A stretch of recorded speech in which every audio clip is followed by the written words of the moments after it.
Again. Problem. Okay, sure.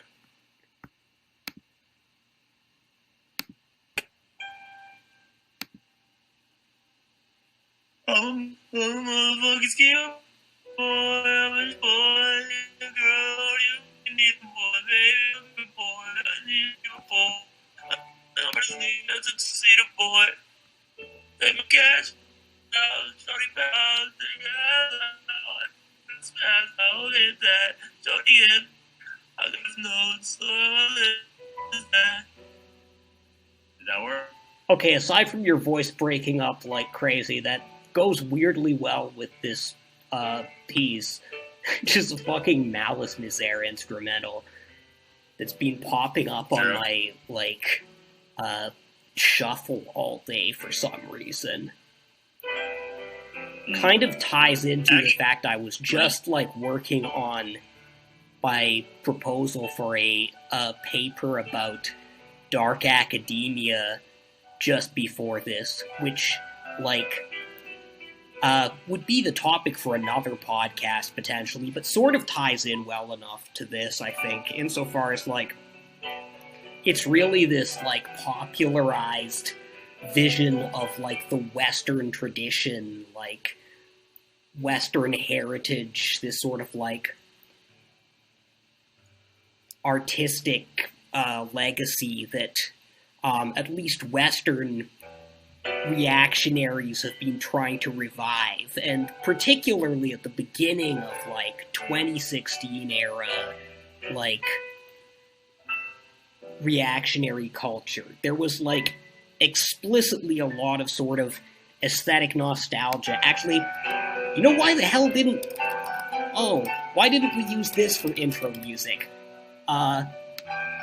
Just a second, here's the ultimate contemporary reactionary meme song. Is it chicken tendies? What? No. I'm just kidding. Nice. Actually, send me the stream link. Yeah, just a second. Where do I get the stream link exactly?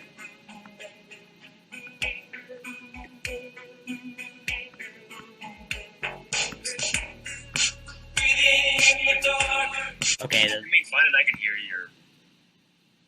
We're streaming fine? Yeah, we're streaming fine. I actually even heard you talking about the Dark Academia. Okay, right, perfect. Anyway, has heralded this period of Western greatness, which is framed sometimes around, imperial power, sometimes around, moral sort of unity and religious,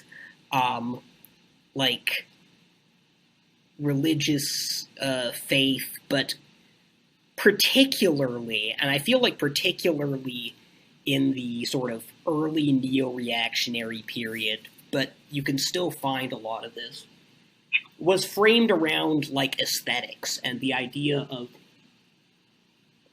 a great aesthetic golden age stretching from, the Greeks to, the 19th century and declining with contemporary mass culture and wokeness and, and this isn't even, and certain forms of modernism. And, this isn't an impulse that I think a lot of aesthetically minded people are completely unfamiliar with, even if they don't identify with the politics of that. There is a sense, I mean, there's always been a sense that, something's being lost of the, spiritual greatness of the greatest art of the past, and you can sort of,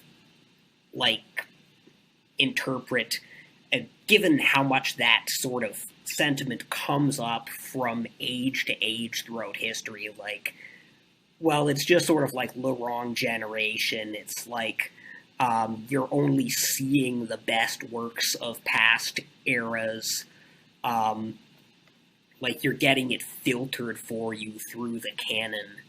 But on the other hand, like, this isn't a purely, like, nostalgic, even purely sort of,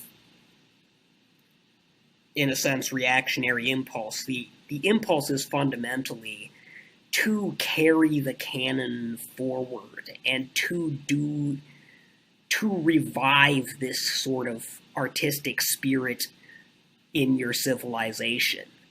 And, like, I think the fact that this is, like, something that people perceive from generation to generation is why, like, there is a significant subcanon of explicitly reactionary art. Like, everyone can name, like, Yeats, Pound, Mishima, not just in the West, like, basically anywhere you can have these same, anywhere that has, like, a sort of cultural, canonical history and myth of past greatness associated with an artistic tradition. Like, this occurs, and from a lot of my own favorite art is associated with that current in some respect. Like, my favorite poet is Ted Hughes, who is, like, both problematic on the level of he probably abused Sylvia Plath, and also, like, a kind of weird monarchist / Gravesian Anne Prim. Like, all his poetry has this sort of, like, reactionary nature mysticism undercurrent. And, like, Yeats also a huge influence on me. We were hoping to have a guest on here who's a big fan of Pound and could talk about the idea of reactionary modernism, which, again, like, is the strongest case to be made that this is not purely a sort of negative, reflexive, nostalgic impulse. Like, some of the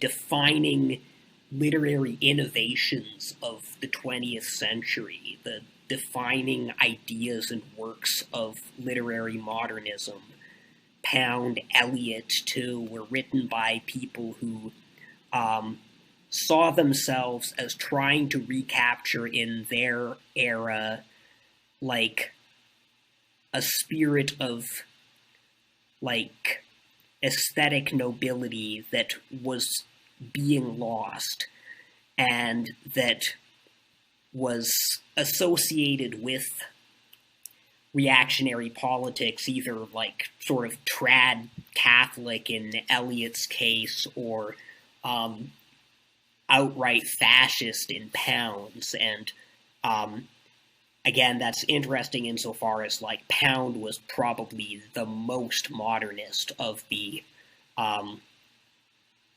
great reactionary writers of the 20th century, and his political vision was, in its own way, the most modernist. Like, fascism was this fully Palingenetic vision that involved a break with the past as much as a return to it. And so, like, the early neo-reaction that transformed into the sort of frog Twitter, alt-right energy of the early Trump campaign was really animated by these same ideas. And you'd have, like, all the like, Roman statue avies and trad architecture accounts, and, like, people with these explicitly aesthetic appeals to both return and renewal. So, as someone who has spent my whole life kind of marinating in those aesthetics and trying to figure out a way to recapture some of that energy for the left, I was really curious as soon as this started happening, like, what's actually going to be produced artistically out of this current? Like, who's going to step up to the challenge these people are setting themselves? And, like, I set out to, like, almost as a sort of private project, like, watch anything that was emerging artistically from these spaces. That's almost what got me on, like, the parts of Twitter, like, esoteric sort of Twitter I am now. And over the past, it's been like 6 years of this now, and shockingly little has actually emerged artistically. Like, there's certainly, like, there's nobody anyone can point to by cultural consensus as, like, a great reactionary writer of the last decade.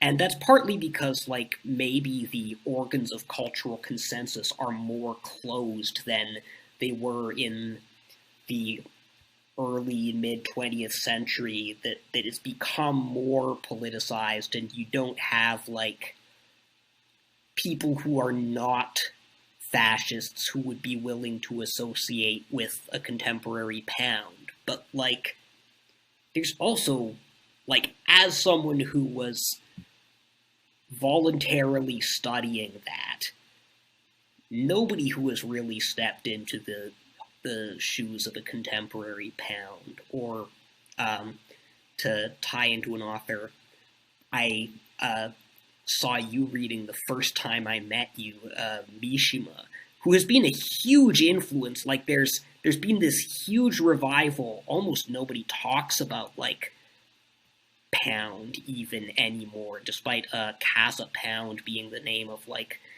that one weird Italian fascist party. But, like, Mishima is hugely popular in the sort of Bronze Age pervert derivative scene.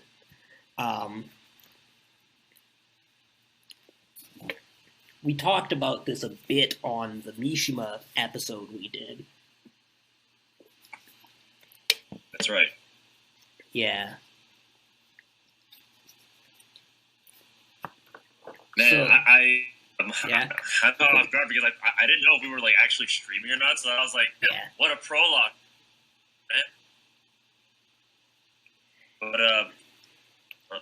But yeah, for everyone who's just tuning in, this is the Andata Edition 6, a lit cringe couple, or you know, based tech cringe, as they say. But yeah, this topic's kind of something that we've been for quite a while actually considering. It's a lot of where Andata is, and I guess we think of the literature really stemmed. Maybe it didn't completely stem from like reactionary literature that's been happening in the past, like 26. You know, back then was funny time, but a pretty big influence, especially because it hit on a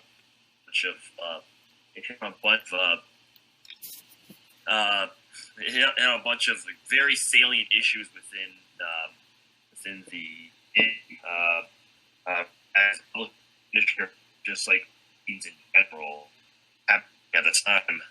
Now I mentioned, I guess the old reactionary, like, weren't there the Italian, like, what were they, the Futurists? Futurists, yeah. The Futurists were also, Yeah. I'm trying to remember if anyone, like, one guy I know who was sort of in that scene was very into the Futurists, but never actually wrote or made much of anything. I do feel like the Futurists... Yeah? I actually read the manifesto for one of my exes, like, way back in the day. That was kind of a little I mean, it's certainly like a kind of the actual writing it, for at least had a certain kind of energy to it. All it sounds a little bit like archaic now, but probably back then. It was the exact opposite of archaic back then. It was, again, like Pound, one of those examples of like reactionary modernism, of the sort of like reactionary impulse actually pushing the like progressive aesthetics as far as possible, and sort of rejecting the aesthetic like limitations of the political left, insofar as it kind of imposes a certain moral and political kind of framework on art. Again, the one thing to obviously mention is the whole Walter Benjamin formulation of like fascism aestheticizes politics, and left-wing art politicizes aesthetics, which, as an extremely aesthetically focused person, I mean, I've never completely bought that framework, because I feel like ultimately, like, if you push those two drives to the limit, you end up at the same thing. And, like, it's possible to aspire to a unity of politics and aesthetics that is neither the domination of one over the other. Yeah, because they function together, because without aesthetics, like, you know, there's no real, like, I guess, imagination or future of politics, and I guess, like, then aesthetics without politics, like, I will put the limit, like, actually just like in the basis here. Yeah.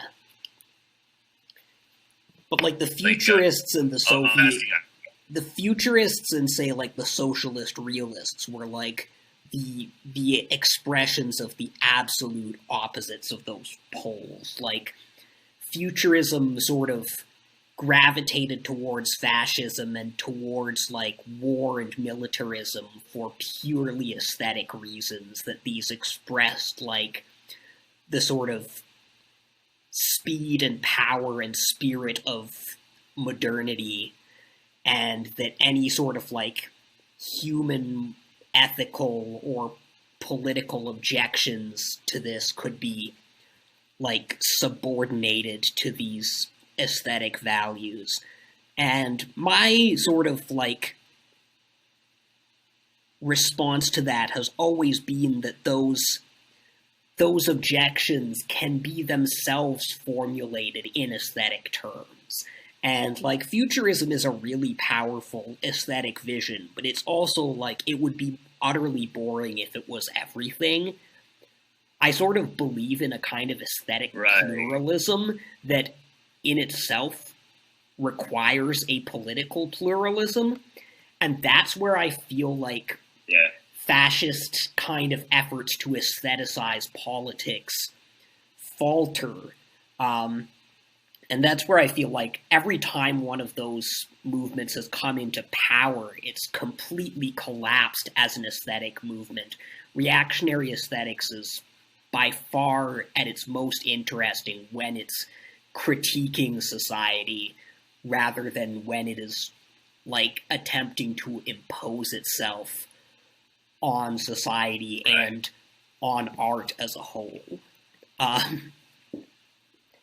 it's the future had they were doing, like, certain theater, because, like, while I liked the still whenever they brought up, like, some of the stuff they did, like 5 plays of just, like, I don't know, people's feet under a curtain or something. It was just kind of like, I'm not gonna lie, man, this is kind of cringe. This is not based. What?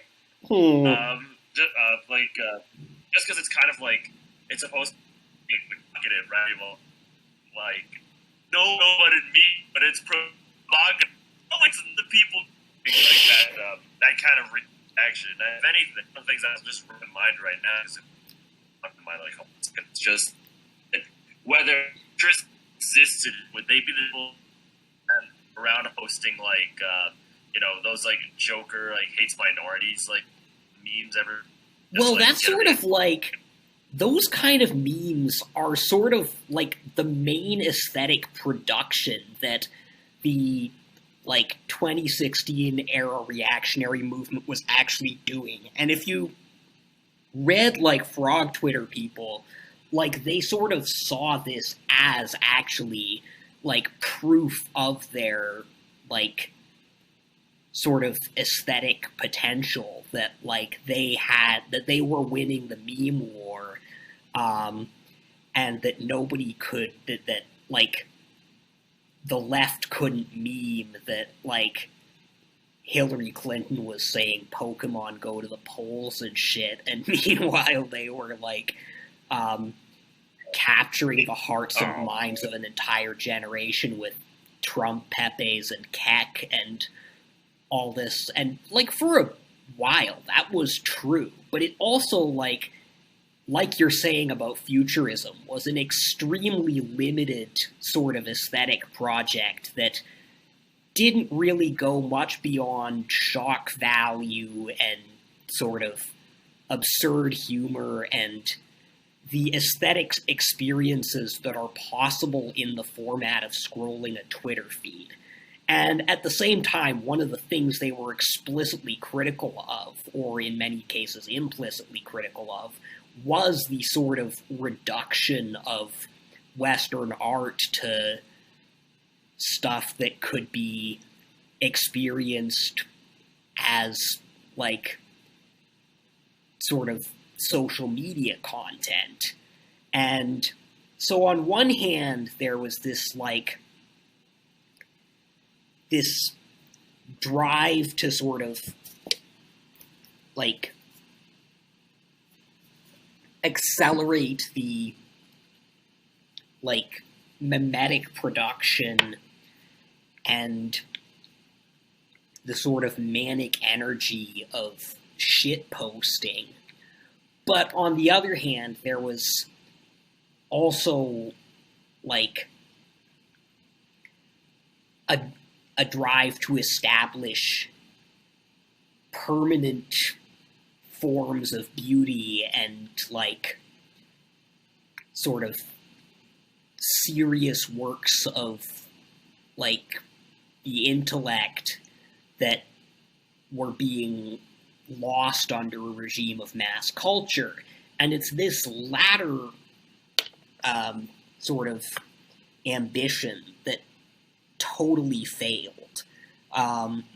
And where it was most successful, honestly, I think were places where like they were kind of translating the energy of meme culture into longer and more developed forms. Like, if I were to like go onto the archives of Fluland, which was the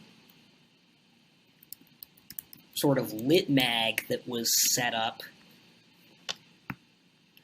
like arguably as a space, sort of like as a parallel institution outside the mainstream for reactionary writers, but it quickly turned out to be for kind of everyone else as well.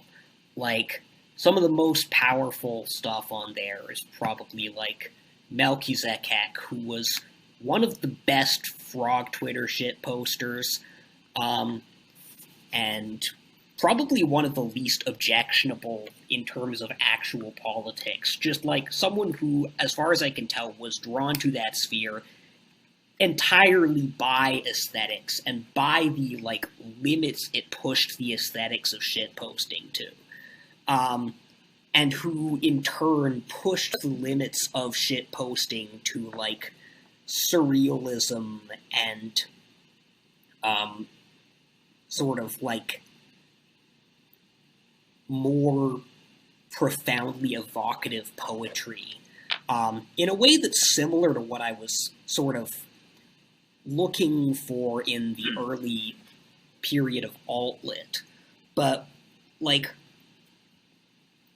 this is going to be an unflattering comparison to anyone now because this person's name is being so thoroughly dragged through the mud. But, like, it's almost the same project as, like, someone like Steve Roggenbuck was going for, who, like, wrote poems basically out of sort of extended shitposts and tried to carry the energy of the shitpost through, like, more deliberate transformations and tap into, like, more thematic and spiritual content rather than, like, a momentary sort of blip of defamiliarization or irony. But, like, actually using that defamiliarization as a literary technique. But where Steve Roggenbuck was doing that with this, like, sort of positivity, like, life-affirming vibe, Melchizedek was doing it, like, entirely sort of critically and as an expression of just the profound alienation of the sort of, like, Denpa neat social media generation, particularly in this sort of, like, corporate, like, matrix world that a lot of early Frog Twitter, like, focused their critique on. So, like, you have a piece like Steve Bannon saved from drowning on Fluland, which is remarkable for, like, also just treating Steve Bannon, who was at the time, like, one of the icons of the alt-right and somebody a lot of these people saw as, like, saving the West or whatever, as very much a part of the same, like, chaotic, degenerate social media, like, circus spectacle. As part of that, he lives in, like, the ovum at the beating heart of this Facebook, Twitter, Tumblr triumvirate, as a 150-year-old cyborg entrepreneur, right-wing savant, hardened politician, #1 election influencer, #1 influencer of the seasons and the stars. So there's, like, in Melchizedek, it's, like, there's this fundamental perception of the unity of Frog Twitter's brand of sort of meme mysticism and the, like, corporate social media industrial complex it sees itself as opposing, which really does, like, center on a figure like Steve Bannon, whose, like, success was founded a lot on his manipulation of algorithms on stuff like Cambridge Analytica, and, like, I think Frog Twitter, like, at its core, was pretty self-aware about this, that they were sort of, like, just indulging in jouissance in the very thing that they see as the spiritual rot at the heart of our society, because that's the only thing that they can actually connect to the sort of higher aesthetic planes through.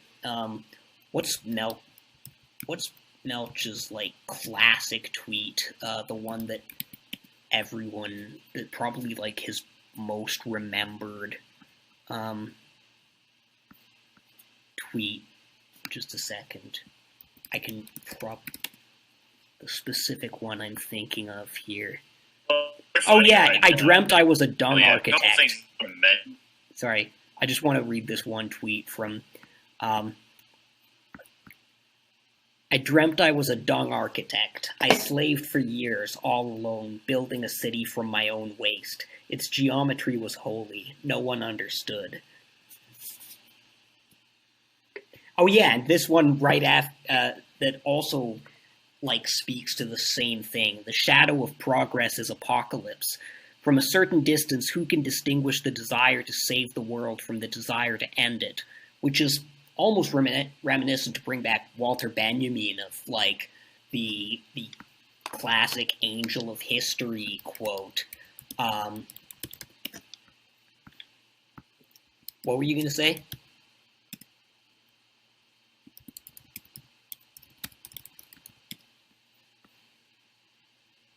Caraparcel, are you there?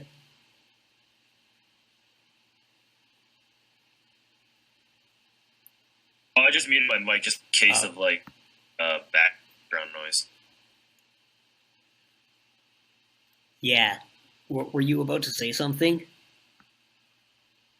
Oh, before I was gay, like now that you mention like culture, and I wonder, we used to talk a lot about the stratification of the 20. It's part of it, stratification aesthetic between mass culture and the sort of hyper-modernist kind of return to like the Ezra Pounds or the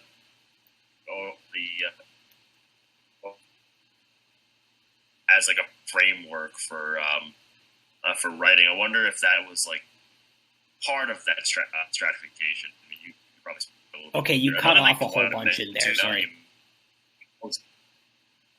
I may have to switch to my phone later, but basically, no. I was saying that we talk a lot about 2010 stratification, right? Like throughout what we do. Yeah, not quite sure what you mean by that, actually, because I don't think you've used that term before. But well, I'm thinking of the like mass because culture, high culture distinction. We were talking about mass aesthetics. Yeah. Huh? The mass culture, high culture distinction. Well, more in the sense that that stratification between the shit posts that are using the aesthetics of culture, and then you have side of just people working on like hyper modernist like aesthetics, going all we have to return to modernist poets or the modernists, like in hence like example the rise of vaporwave, for example, being that. So having those two like separate poles being one of the characterizations of that stratification, that separation between between your regular shit posts and then your hyper trad. Actually, vaporwave's an interesting one to bring up, because like one of the like most obvious like aesthetic elements of reactionary culture that people started noticing was the whole appropriation of vaporwave and like fashwave and stuff, which predominantly was really bad vaporwave. Like, it wasn't even good vaporwave. But like there was also already this weird sort of inversion of the meaning of vaporwave, which I remember discovering in like 2012 to 2014 as this sort of like almost anti-nostalgic genre where sort of just like kitsch of the last several decades was collaged in this weird, moody form that sort of evokes an ambiance of emptiness, of the sort of like the mall at the end of the world, as a sort of critique of capitalism and of mass culture. And then it got transformed through massive popularization into this like genuinely unironically nostalgic remember the 80s thing. And then you had like Fashwave, which turns this unironic nostalgia into like a politicized nostalgia for like this is what they took from you, like Um, and the weird current that like believes 50s advertising is what like life was actually like. Um, but even the 80s, like, which again, like, hardly, even by the standards of like the ideas any of these people invoked, like, hardly a traditional era. It was like the birth of neoliberalism. It was in the wake of the sexual revolution and the hippies just turning into yuppies and everything else.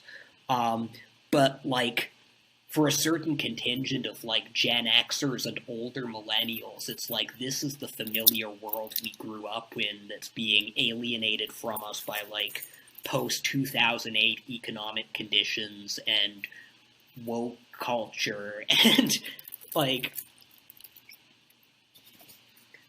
when you had like huge amounts of this reactionary movement converging around like the defense of 80s pop culture legacies like Star Wars and Ghostbusters from politicized reboots, Gamergate, and the defense of the extremely recent masculinized gamer identity.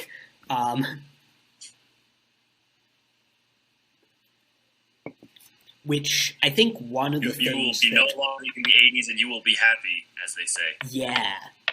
Which I feel like if the guest we were going to have on was here, like that would be one of the things he would be pointing out as distinguishing the current wave of reaction from that of the mid-20th century, which produced fascism but also a lot of great art, where like at least in those cases, like, the sort of tradition that people were drawing on was, for the most part, like, an actual sort of artistic tradition distinct from mass culture, like a high culture that went back centuries and engaged with, like, religious and mythological and literary canon.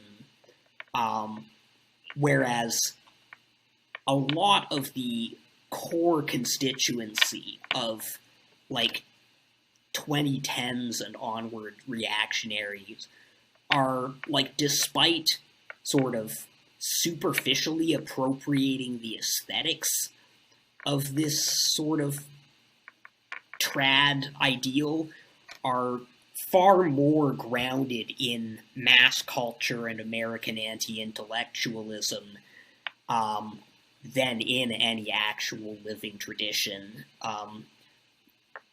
Like, there is no sort of... Like, none of these people are coming from the background of a traditional artistic education, even, or, like, humanities education. It's, like, gamers and, like, STEM guys.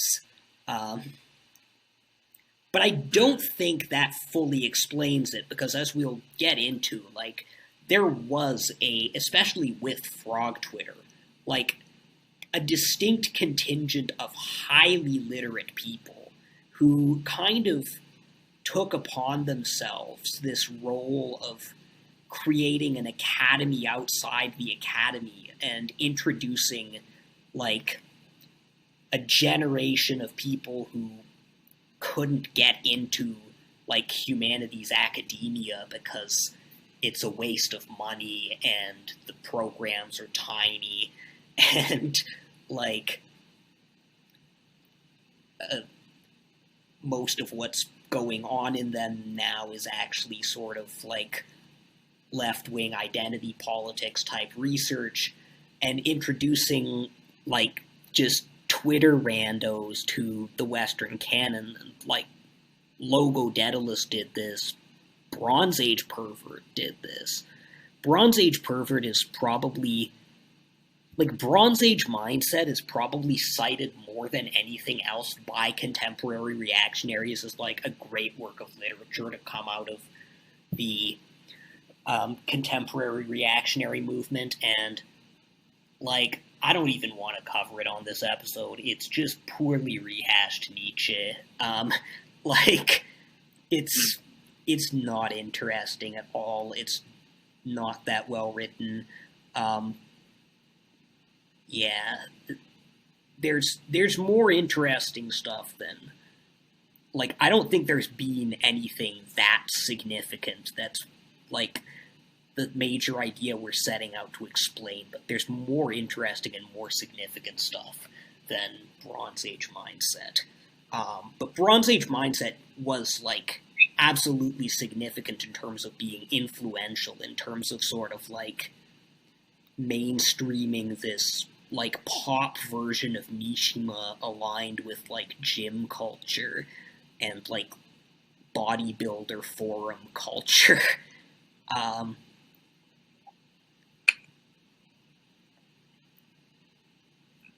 And now that you mentioned before, remember way back in 2010s, like the early 2010s, maybe before 2016, when like irony be a big thing, like to the point of like parody. I think Yahtzee Crochet's Not Jam really had a that was like, like irony. That was like much of it was, but oh yeah, like but until the 2016s, like there was kind of like a post-stunning kind of interesting that it kind of to in I guess this idea of post, like whether then like do you define a bit of like post irony? yeah, I mean, post irony has been this post irony has been this kind of core dialectic for decades, arguably, ever since David Foster Wallace. Like, that's what I got into altlit by researching, like, the idea of the new sincerity. And yeah, because I was thinking post irony of being, we're cis now, but we're not actually, just because, especially now, right? And like, at least to me, whenever he's brought up, and usually kind of like value of, of course, it can be done effectively, I'm sure. So when I think of when someone's thinking like, "Oh, who's to be ironic?" Like it just brings up that meme from like Filthy Frank, where it's just like, where like, fuck you, Jimmy, it's past your bedtime. Well, no, Dad, I was being ironic. I don't care. You're being, why? yeah, and the flip side of that was you got this, like, left-wing new sincerity and post-irony as sort of like the dominant mode in mainstream culture, where like because so many people on the alt-right were just sort of like using irony as a form of political plausible deniability, that you had this idea that like irony itself is like fascist and politically suspect, so like everything has to wear its politics on its sleeve. And then you got this alignment of, like, which sort of intensified this alignment of ironic humor and aesthetics with the right, or at least the sort of, like, alt-light, which kind of funged against the whole idea of a project of aesthetic renewal, which in some sense would be a project of new sincerity. And like, instead of that, you ended up getting like $1 Million Extreme and TV Qua and all these things that were in a sense like retrograde, not just in the sense of reactionary, but in the sense of like actively maintaining the aesthetics of a couple decades ago of like Gen X mass culture. Like Sam Hyde is the last person doing that kind of like Tim and Eric comedy, really. Have you seen the iDubbbz Sam Hyde thing? I haven't, but I'm curious about it. I haven't either. I mean, now that you mentioned Tim, I just remembered Lobot back in 2014, like the early 2010s. It's like also Tim and Eric Hume.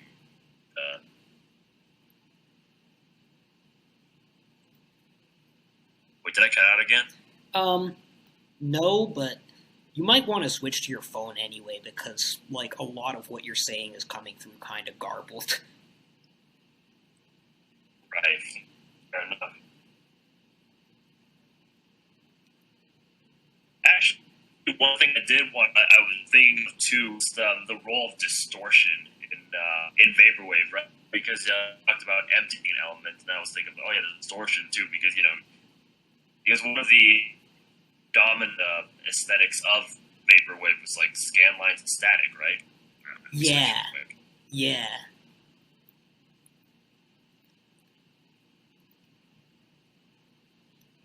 And other forms of distortion too. And it is interesting. I feel like if I think of early vaporwave, like Macintosh Plus, Fatima Al-Qadiri, there was almost more of this sort of like hyper plastic, high resolution kind of aesthetic that like came to be more associated with sort of like hyper pop type of production.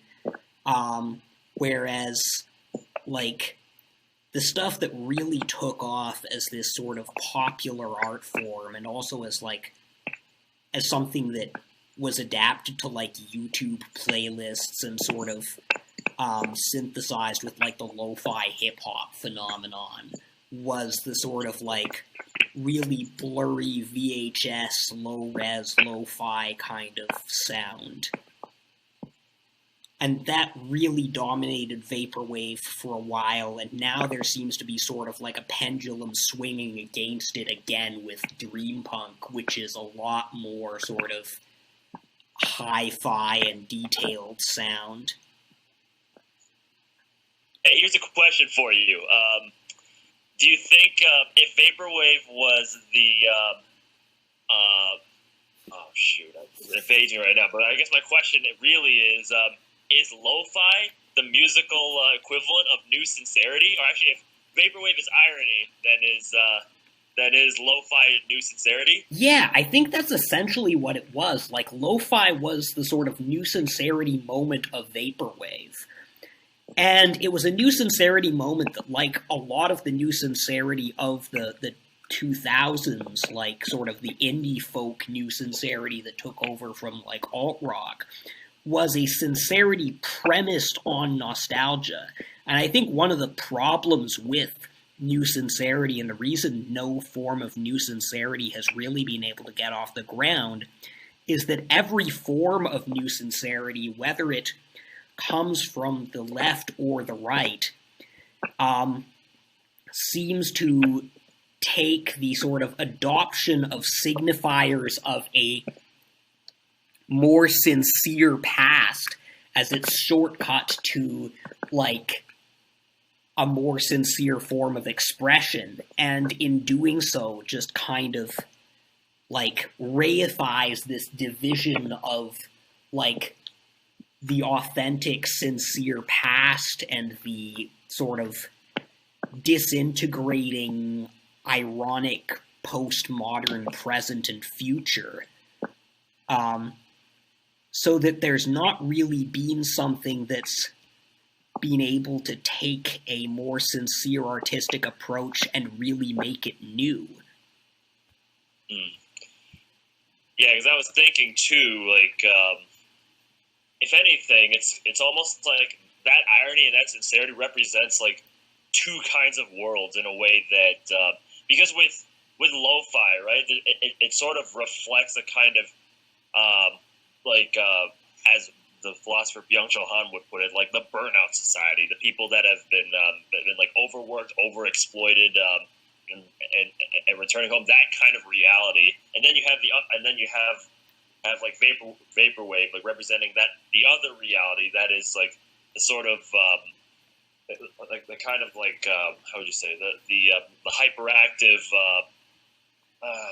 like a certain kind of hyperactive frenetic psychosphere that looms over it. I mean, if anything, like I remember from our notes, like we have a section about talking about like the kind of relationship between like the Dempa genre and reactionary lit. Yeah, and I think one of the things that like contemporary reactionary art has done best is sort of express the psychosphere of that sort of like burnout generation, and it's done that better than a lot of left-wing art.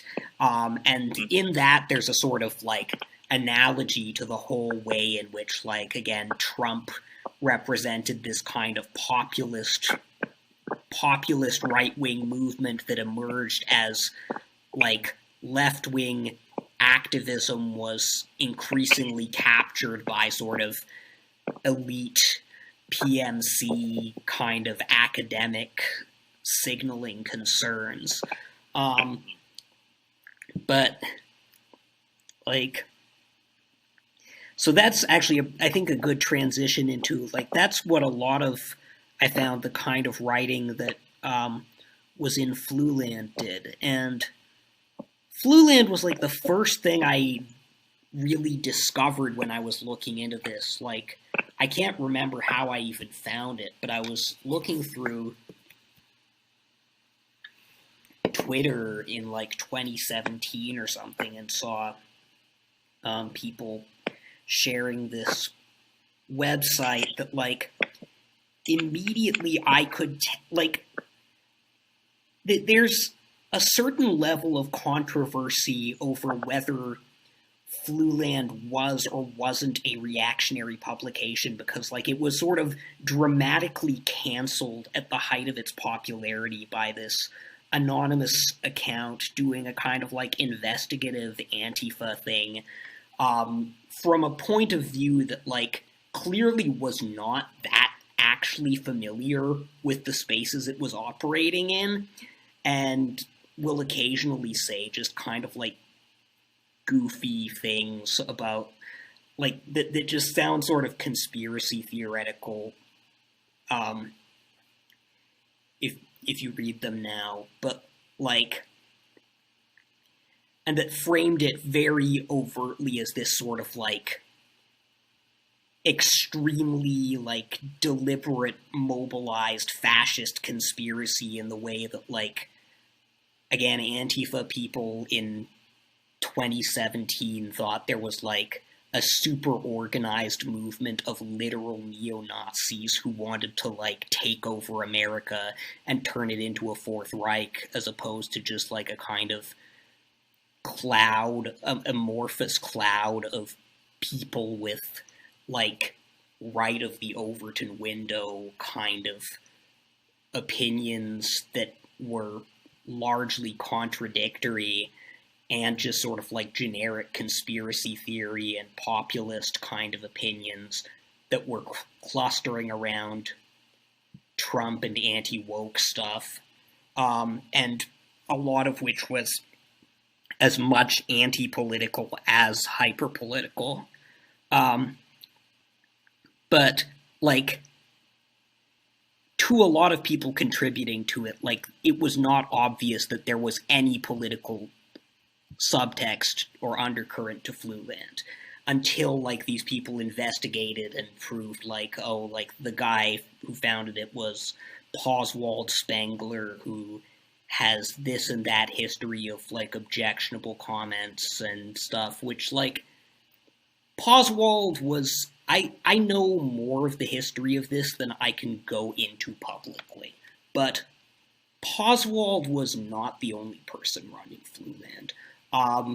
Not everyone involved in it really knew that much about Oswald or his politics. That said, it was immediately apparent, like, the moment I discovered this, like, that this was the first sort of, like, artistic expression coming out of this movement and this milieu, because just, like, half the people published on it were, like, frog Twitter shit posters.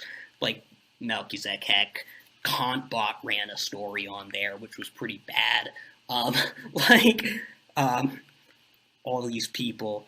And, like, the average contributor probably had no idea who these people were.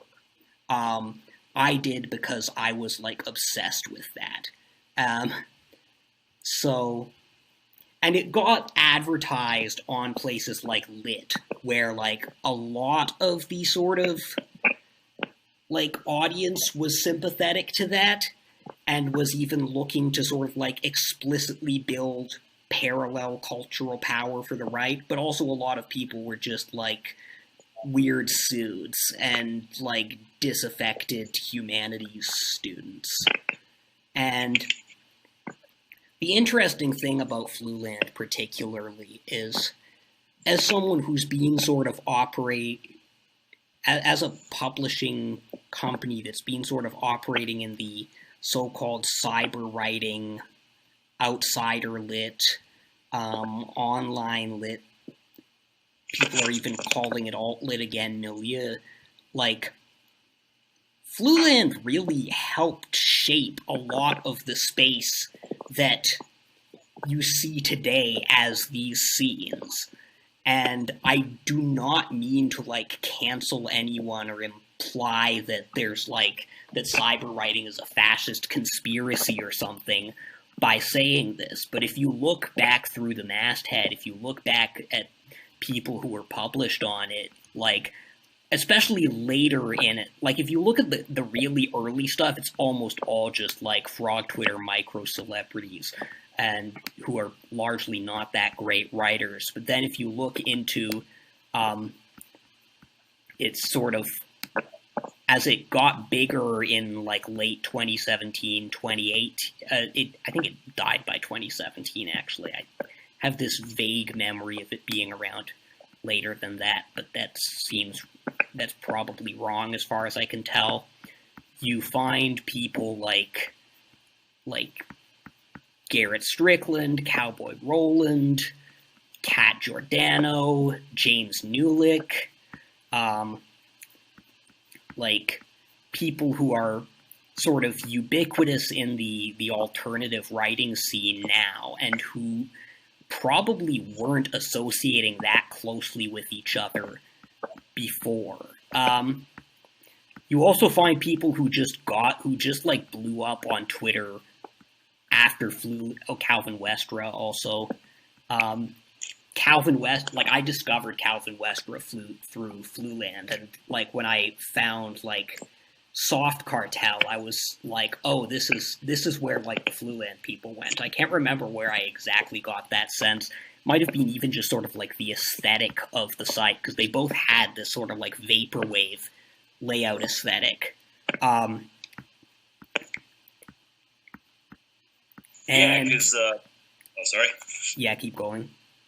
Oh, no, just that, yeah, essentially, because at the time as well, a lot of, like, at least, entering poetry scenes, even within, like, within the program, right, it was increasingly obvious, like, even back then, that a lot of, like, poetry or literature that was coming out was mostly to feed an already existing, like, literary market, right? Yeah. Kind of, selling, like, so they're literally making books to the kind of people who, like to read books, and you can take the imagination of who that market person might be, Wojaks included, as well as the fact that, well, even think of it, like, oh man, the point escapes me, but,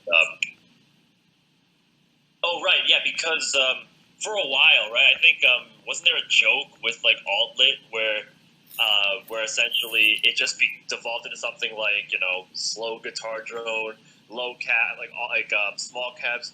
I woke up this morning, I had some breakfast, the breakfast didn't taste that good, and I went to go listen to a band called War on Drugs, and I hated it. Yeah. No, alt-lit devolved into a parody of itself really fast, but keep going. Yeah, no, yeah, it's just so like, just to kind of like cycle that point a little bit. Yeah, like Fluland really gave like a, not even just an alternative space, but kind of the possibility of a truly modern sense of literature. Just because even then, like, was the publishing industry going to write something like something that defined a generation, like The Great Gatsby for the 20s? Like, probably not.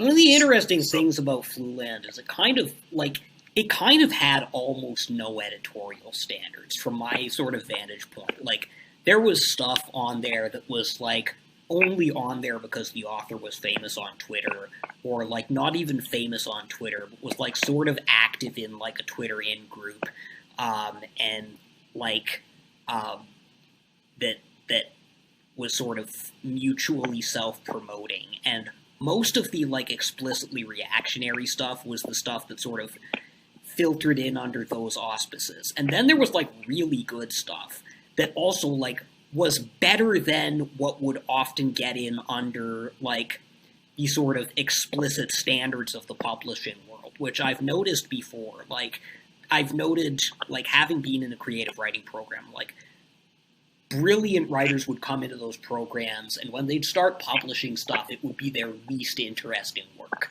because it would be the work that would be most sort of immediately legible to an editor. And Fluland literally being just this, like, tiny startup thing that kind of got big out of nowhere, like, took basically anything, and did not care if you had, like, no publications, like, ever before, but also did end up taking people who did have, like, a publishing history.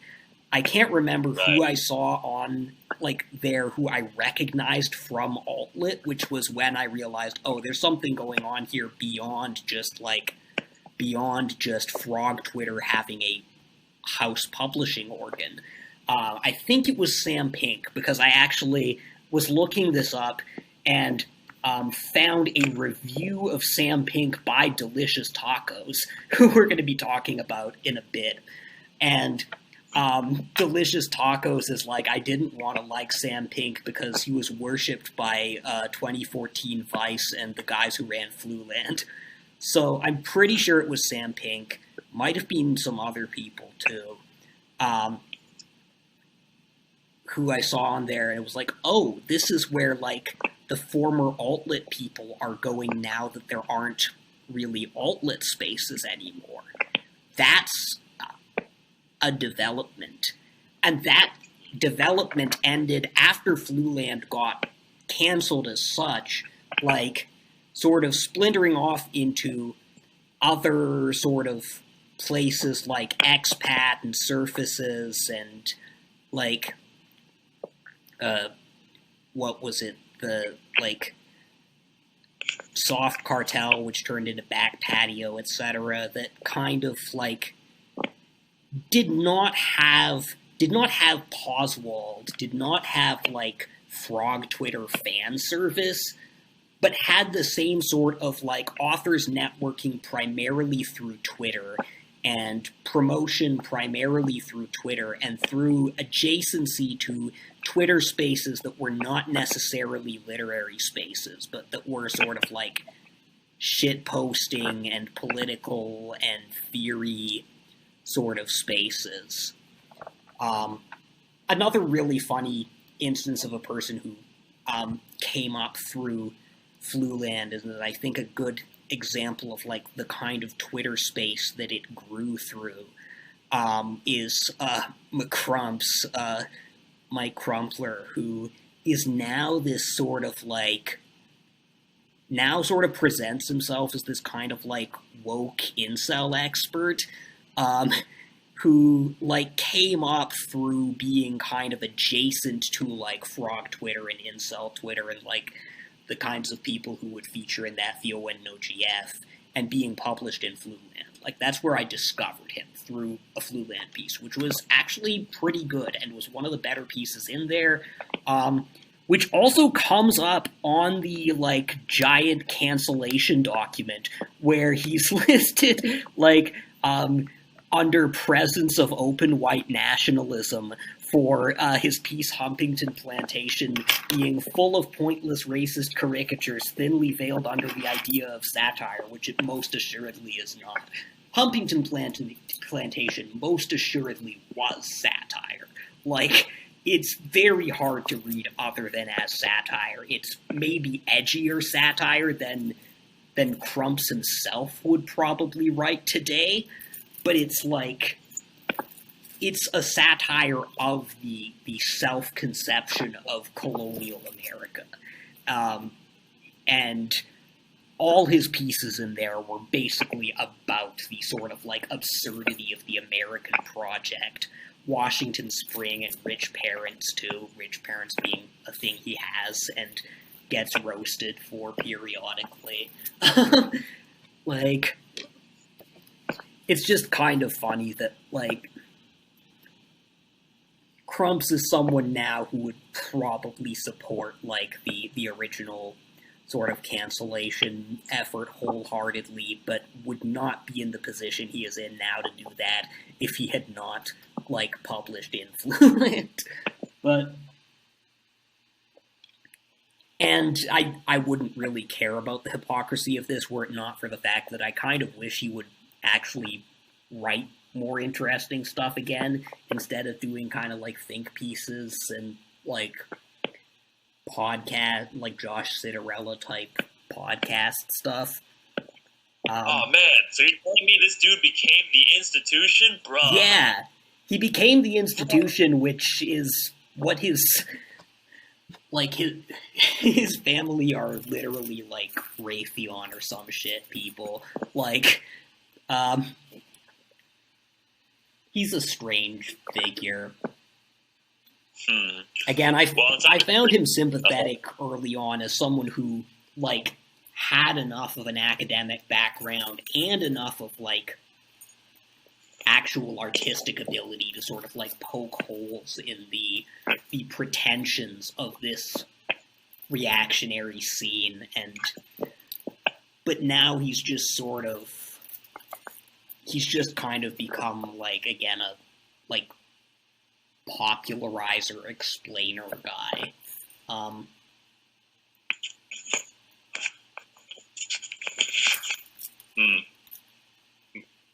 When will McCrump explain NFTs?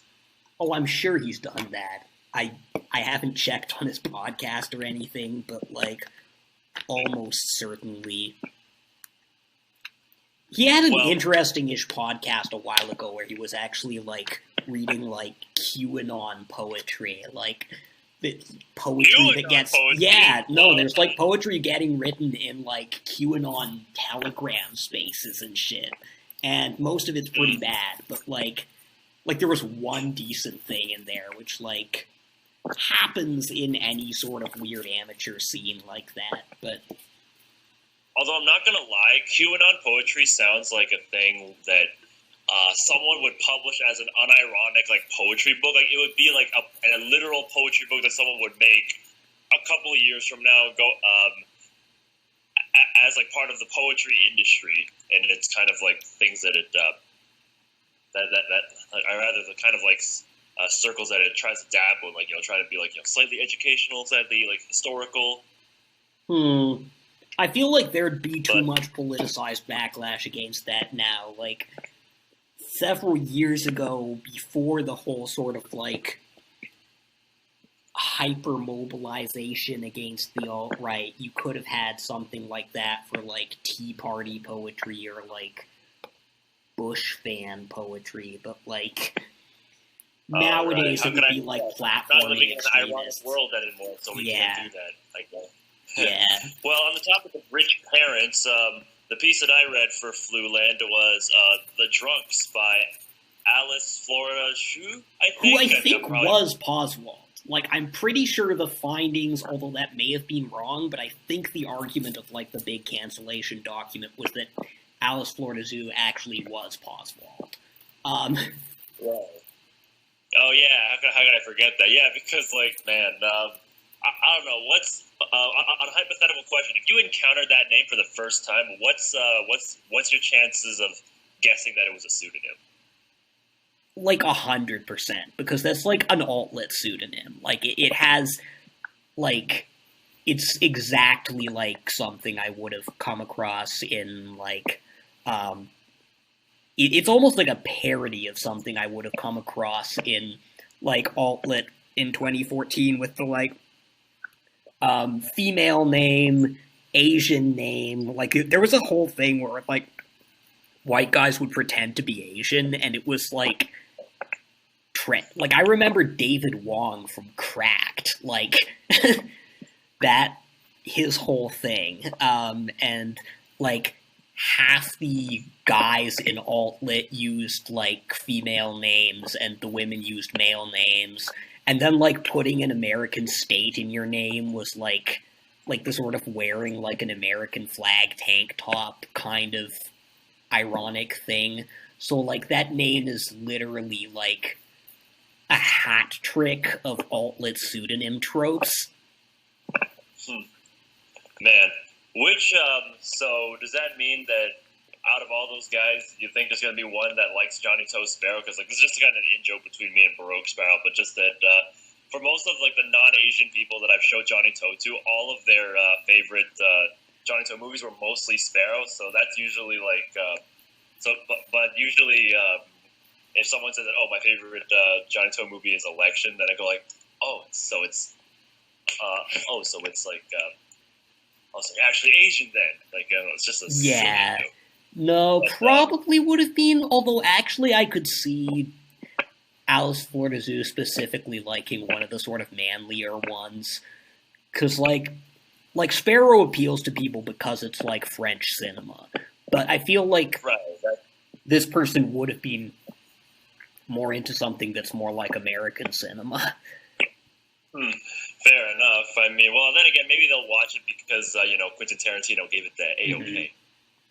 Yeah, but on the topic of the drunks, when I read the drunks, I mean, rereading a little bit of it beforehand, I mean, it certainly struck me that the kind of very edgy, like, rural countryside aesthetic really does beat you over the head with it. It's kind of like City in Color, like, oh man, the Badlands were harsh kind of type, or rather, like, even the first little bit, like, I don't know if you have the drunks open right now. I don't, but yeah, you can read a bit of it. We should probably read a bit of something on here. That means I gotta run upstairs to my computer and find sorry. Just a sec, I can probably find it. I don't even know if it's still around. I mean, it's on Archive. All of this shit is on Archive. Right.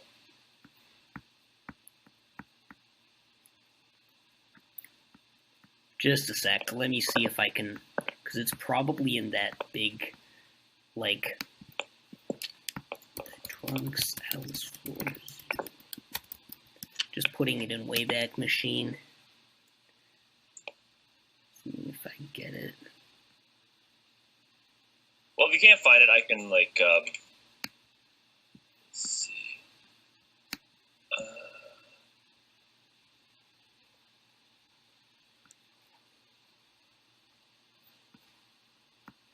I think it was in that big, like, folder we downloaded. But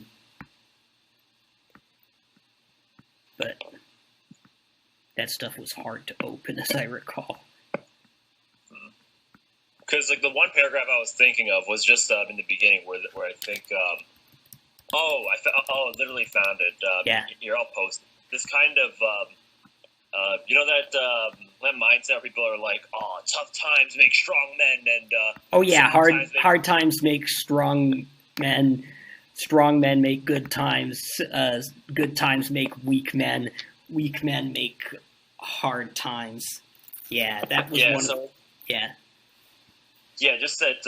I remember having that be like one of the first things like pop up to me when I was like rereading the first little bit, which I guess will filter into actually what I thought of the drunks as a whole, because like on a surface level, it does hit a lot of because it hit a lot of the, I guess, literary fiction tropes in terms of setting a certain amount of like detail and interiority for the world of it. As much as it's like, as much as the aesthetic is like is something, well, maybe a little hokey. It's still somewhat fleshed out to a degree. But on the other hand, I also got off reading a bunch of not a bunch of, but it also read extremely like Bret Easton Ellis, American Psycho or Less Than Zero. or in the most one of the most superficial ways is the fact that this motherfucker drops like name drops all kinds of brands and shit. Reading through this is like walking through like a mall, a literal vaporwave mall of just certain maybe not American, but sort of 80s, 80s? No, maybe not. It's not 80s, but a certain kind of imagined modernity in a way. Yeah. Well, given the rural thing, it's not so much a mall as that viral photo of the intersection with just tons of fast food stops and stuff around it that people will make fun of. This is what Americans fight for. You know the one. Yeah, I get the idea, even if I haven't seen it in full. The kind of burger punk, field is just like a parking lot kind of thing. That aesthetic was conjured well. It's just that then my problem became the fact that, well, reading other stuff within not just the reactionary literature side of things, but also just in general, it's just that for some reason there's just this ridiculous obsession with Bret Easton Ellis's minimal kind of contemporary quote unquote style. Yeah, I think I remember American Psycho even having the same amount of brand name brand name name drops. This is almost like the equivalent of when certain rappers are flaunting a certain brand, Junior Watanabe Yamari. Yeah. I want to come back to that when we talk about Delicious Tacos, who does not do I'm not sure if he does the brand name thing as much, actually, because I wasn't reading as closely for that, but, definitely does that sort of, minimalist thing.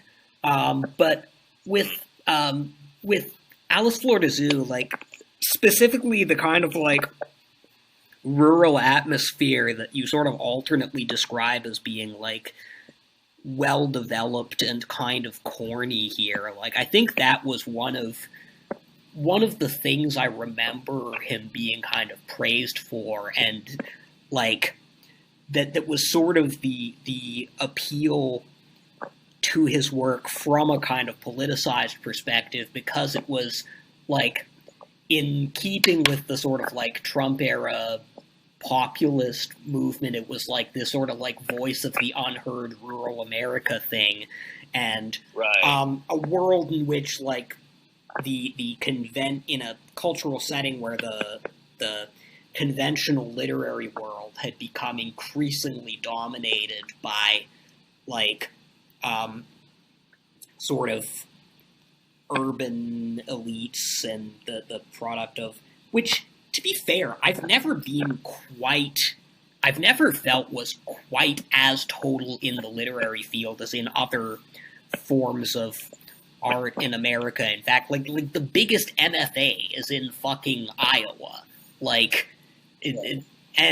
There's, even when I was at a creative writing program in a big city, a sort of regular type of guy I would run into there was sort of transplants from a small town who went to the big city creative writing program and sort of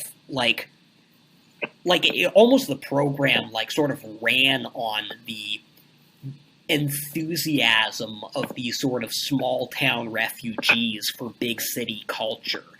So there was quite a bit of representation of people from these backgrounds. It's just that usually you sort of had to disavow this background to fit in there and to sort of produce the legitimizing narrative for the urban monoculture.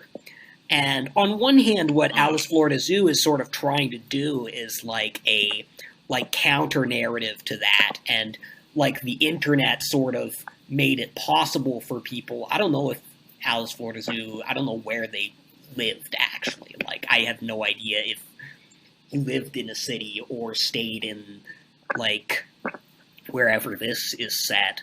But there was sort of this drive to produce a counter narrative for people who were a counterculture for people who were still sort of trapped in these isolated parts of America and like didn't sort of defect from it.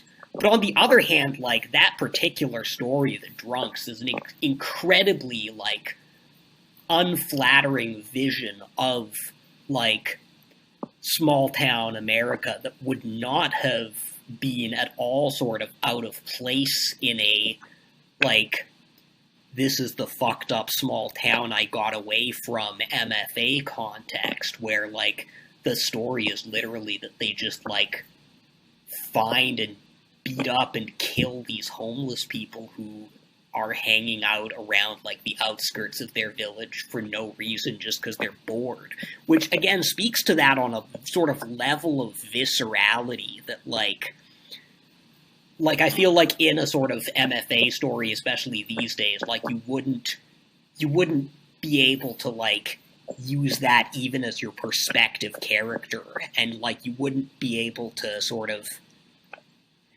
treat that as something that like human beings do and go through and experience, but like it's also like especially a lot of the programs, right? I mean, they like in terms of like the writing about violence, right? Usually there's like there's kind of I wouldn't say an aversion to it, but more like it's somewhat frowned upon unless you already like have experience writing about it, especially because even Ernest Hemingway, when he wrote about the war and like post-traumatic stress disorder in I don't remember what the short story collection was, but it was written in a very minimal kind of style, right? And usually, which so is like, this. But like, and also Hemingway is like despised as a bro-author these days. So like, but I guess like my point is that like is that in a lot of those programs, right, like violence is almost treated as like constantly relegated to subtext in the sense of like it must be implied. It can't really be like explicit or shown for it unless it would be like noted as genre or any other of the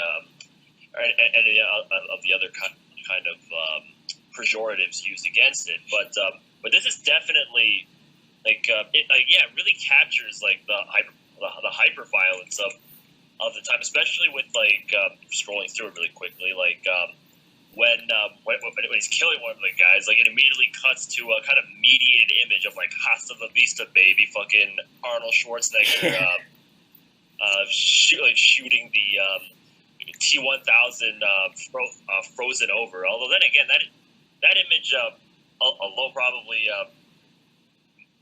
seems kind of interesting, just in the sense of like if you have like the Terminator and facing like a frozen composite of like a person, right? And in this case, like perhaps there's like some kind of a connection that could be drawn, but it's not. Instead, it's just like a constant flurry of these like of this like of the motions. Basically in this part of, I guess, what makes it strong is kind of the nakedness of its violence, in a way, like with election, where basically whenever there's like violence on screen, it's usually extremely brutal or sometimes even absurd, like the triad bosses put inside the box and rolled down the hill, Kun hitting Big Head with the branch, or just like one dude smashing another dude with a rock multiple times. Yeah. I guess, like, sort of, in a lot of the Fluland writing, I remember, there was either a lot of this kind of, like, really raw, violent, but authentic sort of rural world, versus, like, the city as just, like, this sort of labyrinth of technological alienation and excess that's just on one hand, hyper stimulating, but ultimately comes down to just a sort of bubbling void of nothing. And like I think those are like accurate images of like a lot of the American psychosphere, and particularly of, I guess, the sort of like red tribe versus blue tribe American psychosphere. Yeah,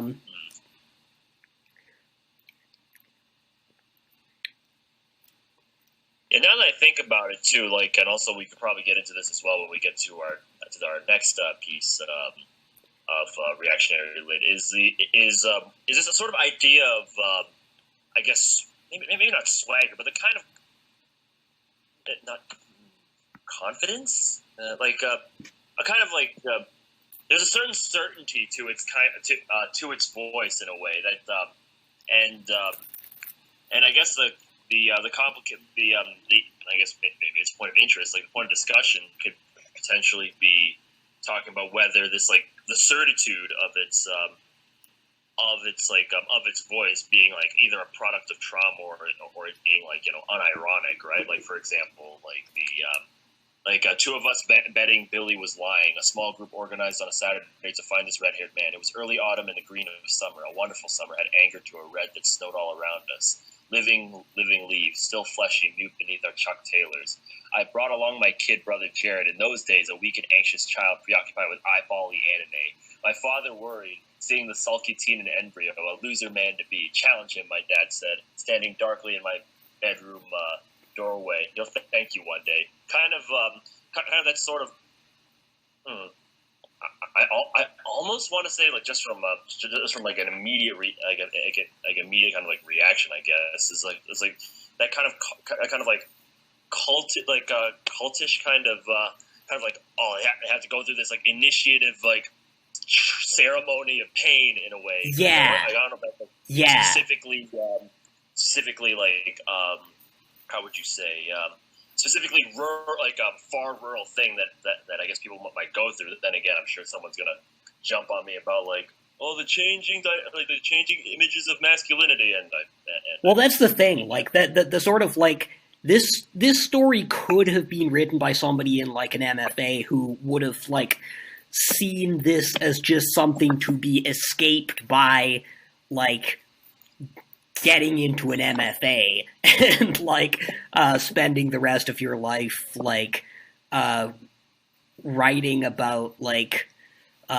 writing think pieces about marginalized experiences and drinking Soylent, but like the sort of and for these people, like there is no sort of like, this is brutal and horrific, but there's also not necessarily a way out of this, or if there is a way out of this, it's like that sort of response is just to pretend that this violence under the surface doesn't exist, and that really this violence needs to be, like, one, it needs to be sort of contained by, like, actually creating sort of opportunities and ways of life for people in these circumstances, but that these have to sort of, like, acknowledge this and build it into sort of like a healthy framework of masculinity, as opposed to this sort of just like nihilistic remnant that's left of it. But again, the story doesn't actually say any of this, and I think it's very good as a just sort of expression of the problem without sort of proposing a solution. Right. Or even being clear whether it is a problem. Like, yeah, it is a pretty clear portrait, that's for sure. Especially because I'd imagine, like, again, like we've said, like this kind of thing probably wouldn't, even though it is like it could be something that someone from an MFA could write. I doubt that, like, you know, the editors and the professors would have let this level of violence, this level of I do feel like even 10 years ago they would have. And one of the things that sort of defined a lot of the writing that showed up here is it reads like MFA writing from like 10 years ago, or like from sort of like the golden age of like white guy in your MFA Raymond Carver minimalism.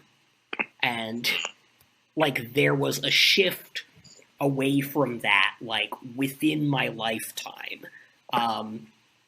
And a lot of the people who didn't adapt to that shift sort of ended up moving into these, like, these online counter-institutional spaces. Both the ones who, like, didn't adapt to it for, like, explicitly political reasons, and the ones who didn't for purely aesthetic reasons. And that's sort of what I wanted to lead into Delicious Tacos with, because Delicious Tacos is kind of the most, like, the most prominent writer in this style. And, like... Actually, before... Yeah? The one thing I also want to mention as well is that this level of viscerality, actually, now that I think of it, does kind of become a bit of a precursor to, because in my notes I was thinking about the idea of the modern prose, right, or rather the prose that best represents the contemporary world, and I guess my question to you is: do you think The Drunks is one of the works that has like the bearings of this like, you know, idea of the prose of the contemporary era, especially because like viscerality has become like a major point. Like there's almost a lot of writing I can think of now that's trying to be visceral, which, you know, makes sense because we're living in an era of abstraction, of the wild. And before you get into it, actually, because one line that I think the line that I like the most out of The Drunks, like even after just scrolling through it, is the last line, where it says, "I put down the receiver and stared at the waves breaking upon the sand behind my home. I felt wind on my face and I heard the ocean's hum. I watched white moonlight flicker upon its dazzling surface. Some say it is coming closer. They claim the water is inching onto the land and that one day all of this will be under it. No one I know believes them." Oh yeah, that's a really good line, actually. From my sort of perspective of, like, actually that line ties the whole story. I can't believe I forgot that, and that one really ties the whole story together for me, because that sort of, like, ties in, I mean, one of my fixations of, like, climate literature, and, like, the idea of, like, climate denial, like, where, like, sort of explaining how, like, the sort of the tendency to sort of climate denial and the inability to imagine the global climate in terms of these sort of, like, changing systems that we can only perceive through, like, elaborate computer models in laboratories and stuff is actually sort of associated with this, like, connection to the physical and the visceral and the land, where it's like, no, these things are, like, these sort of violent rituals of nature and masculinity that have been going on and cycling for millennia. These things are never going to change. Like, I live this. Like, that's actually a more compelling explanation of, like, sort of climate denial than I've ever seen from any sort of, like, science studies type. And I think it really, like, taps into the sort of profound differences in how people experience the natural world, and a sort of, like, constitutive paradox of that in the 21st century. That's an incredible line on an analytic level like that, but it also really just, like, hits viscerally and emotionally. Yeah. No, yeah, for sure. Like, yeah, that was a line I think that really, I really rounded out the piece as well, just from everything that happens in it, especially because of just the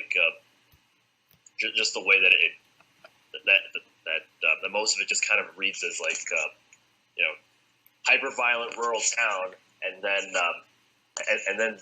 looking at a perspective outside of it, because like initially, right, we were talking about how how it was sort of a, this is the reality of these towns, like cut off from maybe not cut off from civilization, but just like isolated, right? Yeah.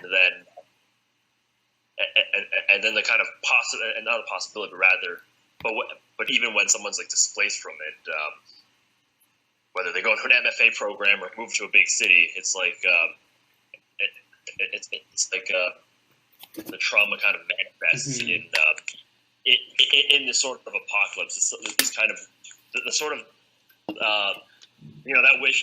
I wish this town would blow up kind of feel that you get certain like Denpa films of like if anything it is like a kind of reaction to a certain endless everyday. Yeah, want to talk about. Yeah, but it's also this vision that like there is no out to this endless everyday.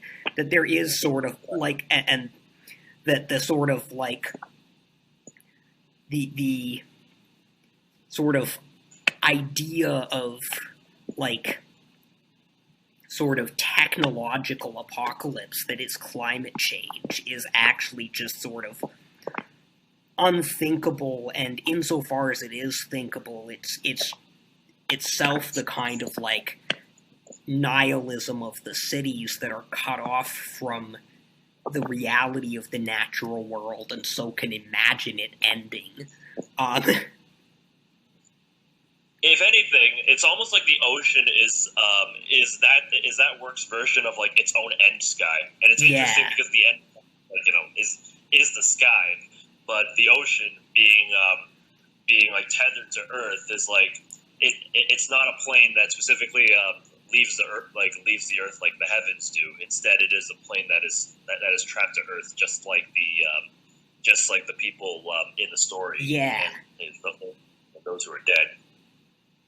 Yeah. On that note, I think that'd be a pretty that'd be our segue into Delicious Tacos, which I believe you took the reins on. Yeah, the one he wrote that I read, and I've been like, he's one of those people again up like I'd say second to Bronze Age Pervert, the person I heard about the most as like a sort of as a like major figure emerging from reactionary lit, and also the one who's been the most like mainstreamed, I think. Like, I don't know, like there's this thing, like, it's interesting, like since expat and since like the sort of reemergence of alt-lit, there's been like this sort of increasing like embrace of reactionary culture by like the New York arts scene, and like Mencius Moldbug showing up at the like the last expat reading with like all these like New York hipster people and like the whole Red Scare orbit. But like in that context, I remember getting like an issue of this thing, Sex Magazine, which like headlined Anna Kotchian, also featured Samuel Delaney, Delicious Tacos, and Negative XP, which was an incredible lineup. Like it's another really funny instance of like, does Samuel Delaney know who any of these people are? I'm very curious what he thinks of them, or like how he would respond to the sexual neurosis in particular in Delicious Tacos, because it's almost like the perfect example of like a thing I remember Delaney writing about, and I didn't even think to bring this up, so I don't have any notes on it and can't find it, but like he had this essay where it's like straight people have an incredible difficulty, like have an incredible set of difficulties around sex because like they can't just ask each other like whether they want to have sex or not. And that's like not necessarily, because I don't think that even fully explains Delicious Tacos like problems. Like, I'm very curious what Delaney would think of Delicious Tacos, because he has written that kind of straight sexual neurotic. Like, Braun Hellstrom in Triton is like is sort of a Delicious Tacos type of character, but I think also is someone that Delicious Tacos would probably characterize as like soy or whatever. But Delicious Tacos is like, he's like this guy who's seen as like on one hand like incel adjacent insofar as like the ideas about sex and women and the sexual revolution and its consequences that he sort of expresses and focuses on. But also, like, he's decisively not an incel. Like, he has sex. He's more of, like, a sort of fuckboy figure who, like, will just have these, like, relationships off dating apps and write about them, and none of them ever really go anywhere, and he's utterly miserable doing it. But, like, he also, like, is a bit of a guru of, like, how to get, like, the pussy for these guys who actually are incels. So, he's, like, I mean, he's what, in some ways, like, the fuckboy book is trying to be about, except he's not a Zoomer, he's, like, 40. Anyway, like, and the immediate thing I got of Delicious Tacos, actually, is that he is, like, the exact, like, counterpart of the sort of, like, dominant trend of, like, female confessional writing about dating, like the cat person type stories. Like, he's just, like, writing those exact same stories, but from the guy's perspective. And with the exact same limitations, stylistic and, like, sort of, like, theoretical and empathetic as, like, their counterparts. But first I'd sort of, and that ties in, I think, to where he seems to fit in relation to established writing trends, which, let me just get up my notes here, because I was specifically writing some things about this recently.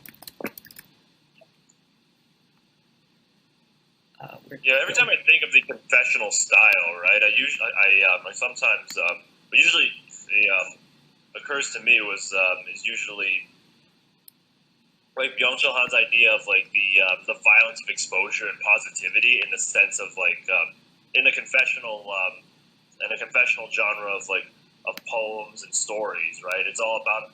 It's not really all about, but but a large part of it is kind of revealing this kind of this supposedly secret kind of life, kind of coming to light. But now that the fact that there's such a thing as like something like a confessional style being almost like not even just violent, but also just feeding into the attention economy. That's usually the kind of thing I think of whenever like confessional style comes about, especially now. But even when people think of maybe like. I could imagine like some people might not want to go into writing just because of the I guess the saturation of like confessional works, by for example Instagram poets, for example. I mean, especially since in any kind of art there is a certain kind of like revelation, but at the same time there has been like a saturation of like poetry being used as a confession for like of like suffering, like almost like it's almost like a green text on like 4chan or just like a long Twitter, Instagram, social media kind of like shitstorm, but you just take out a couple like letters here and there if you're talking about take a couple of words here and there if you're talking about poetry. Yeah, no, and. There's, like, a specific genealogy of this that I sort of wanted to talk about here, where, like, one of the sort of things that I noticed reactionary lit in the 2010s got split into which is the exact same thing that sort of mainstream lit got split into, and it did not escape this paradigm, which this split is one of the fundamental sort of challenges to sort of art in our contemporary moment, I think, is this like minimalist maximalist split inherited from modernism, where like if you were to like list the sort of like classic like the great reactionary writers of like the 20th century, you could say like Pound is like the arch minimalist and like Eliot is like the arch maximalist, but like those things have come to mean something entirely different now, where like there's a lot more maximalism in Pound's minimalism, and there's a lot more sort of like minimalistic kind of care and like precision in Eliot's maximalism than the current versions of these paradigms allow. Where like through MFA writing you had like sort of Raymond Carver minimalism and David Foster Wallace maximalism. And now in reactionary lit, I feel like the two like novelists we've picked are representatives of these currents, like Delicious Tacos minimalism and Logo Dedalus maximalism. And like both are just sort of like extreme versions of this, and both are coming from like the conventional literary genealogies of this, where in like there's a really interesting thing that happened with the minimalist current in the sort of, well, happened with alt-lit, which was like itself like the furthest extreme anyone pushed minimalism to, and like Tao Lin is way more minimalist than Delicious Tacos. But alt-lit was sort of like, this was like a dominant style in sort of hipster creative writing culture in the 2000s. And it was associated with, again, this sort of like lit bro style, like the guy in your MFA, like Twitter meme account, which specifically, like, on one hand, like Raymond Carver was seen as the archetype of the MFA style writer, but like the writer who was slightly too cool for that and was like, who thought of themselves as more of an outsider, who they were like primarily imitating was Bukowski. And like, I'm not like your other MFA writers, as you say. Yeah. And so there's like this Bukowski tradition, which is minimalist, but it's like really raw, confessional minimalist, and it's kind of transgressive minimalist, where you'll write a lot about sex and drugs and like whiskey and cigarettes, and like more working class, maybe kind of like lives, as opposed to like Raymond Carver's suburban alienation. And like when I discovered alt-lit, like everyone was citing Bukowski. When I got into a creative writing program in 2012, like a ton of people I knew were into Bukowski.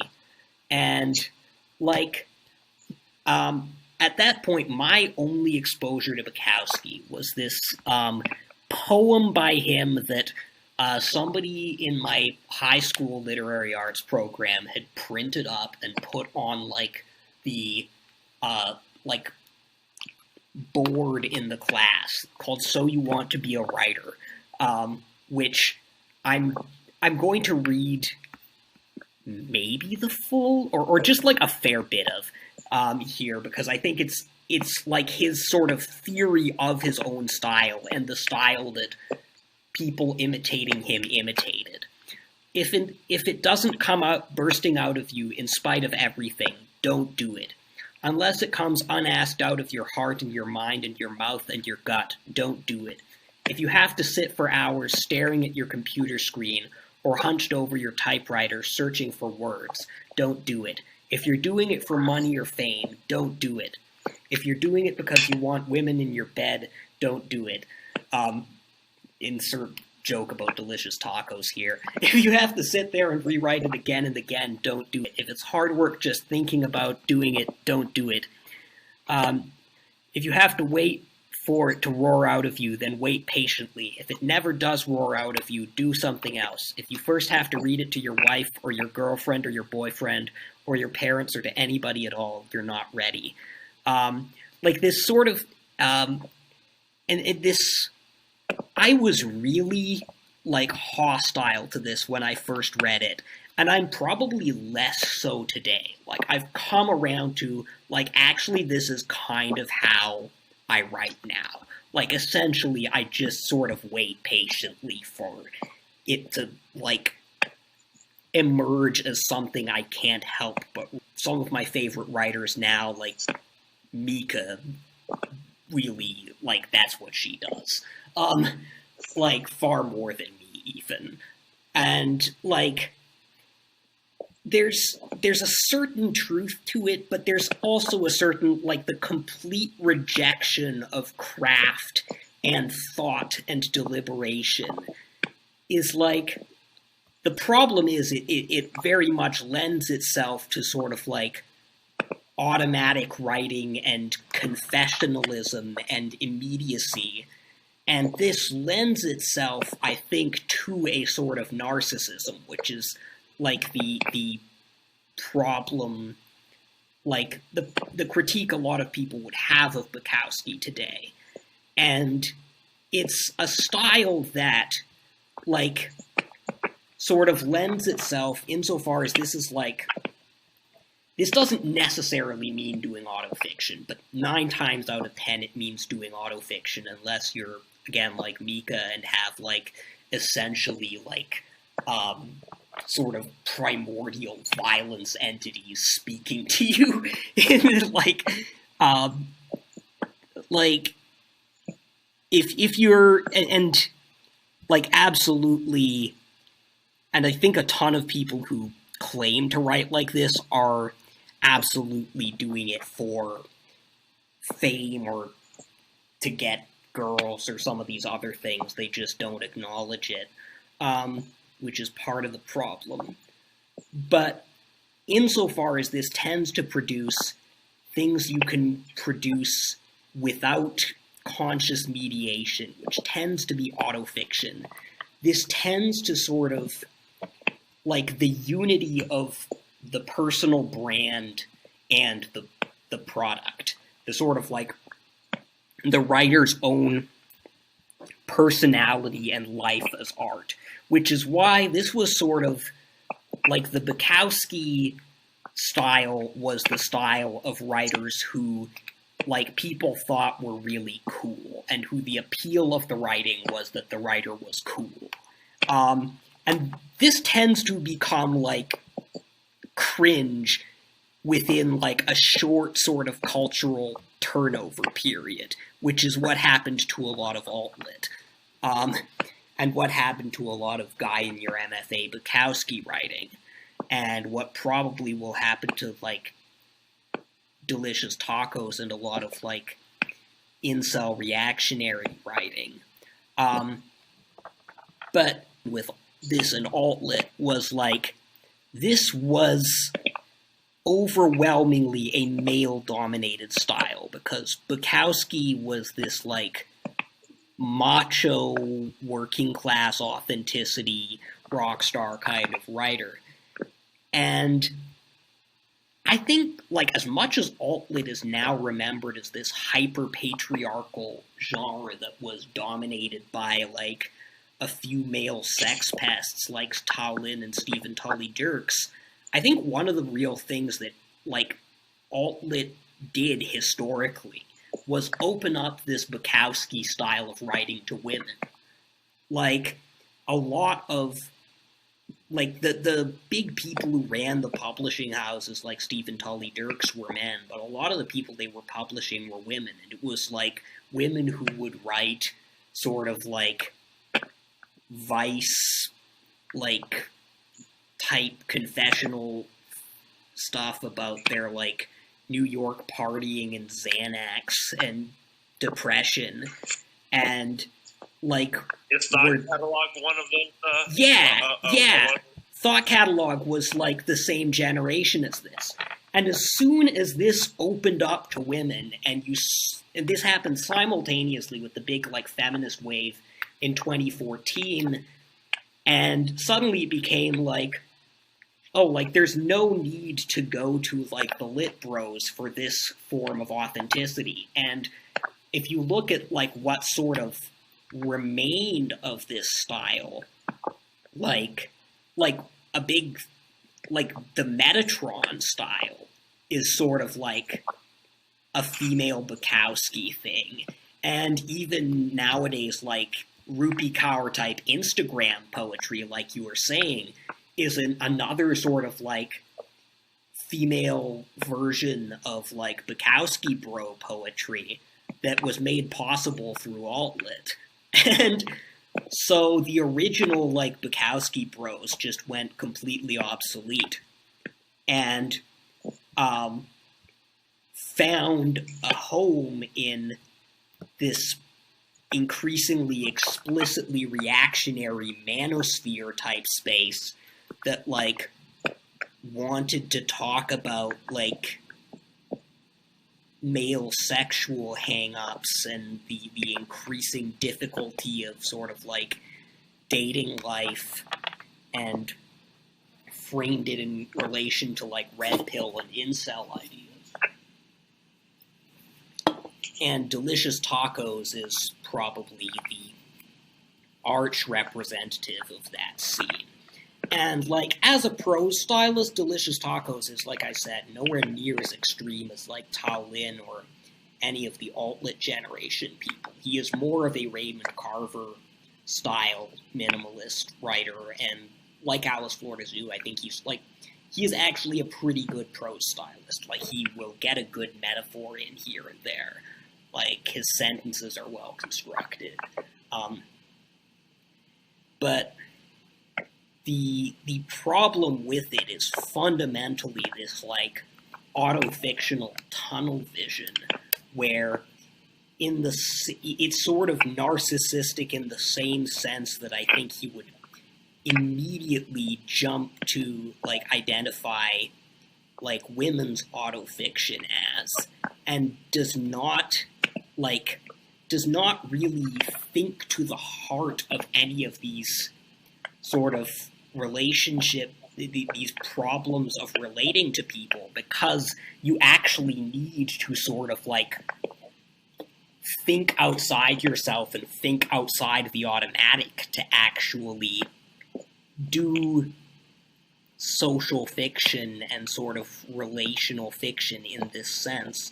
And that's what, like, there's increasingly little of in realism, and what feels like one of the big differences between realism now and the sort of great realist writers of the canon who, like, as Delaney would point out, would, like, write about someone moving between different layers of class society, as Bakhtin would point out, write in sort of different vernaculars and different voices that speak to different social positions and how they interact.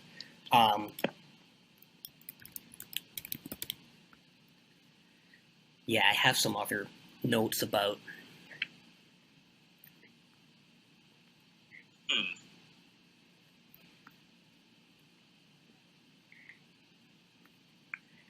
Yeah. I also had... You mentioned the confessional. Yeah, keep going. Yeah. Just now that you mentioned the confessional style, I wonder if, like, the minimalism and the confessional style go hand in hand, considering if they're if it's autofiction and they're writing as fast as they're, like, the beat writers like Jack Kerouac on Benzedrine. I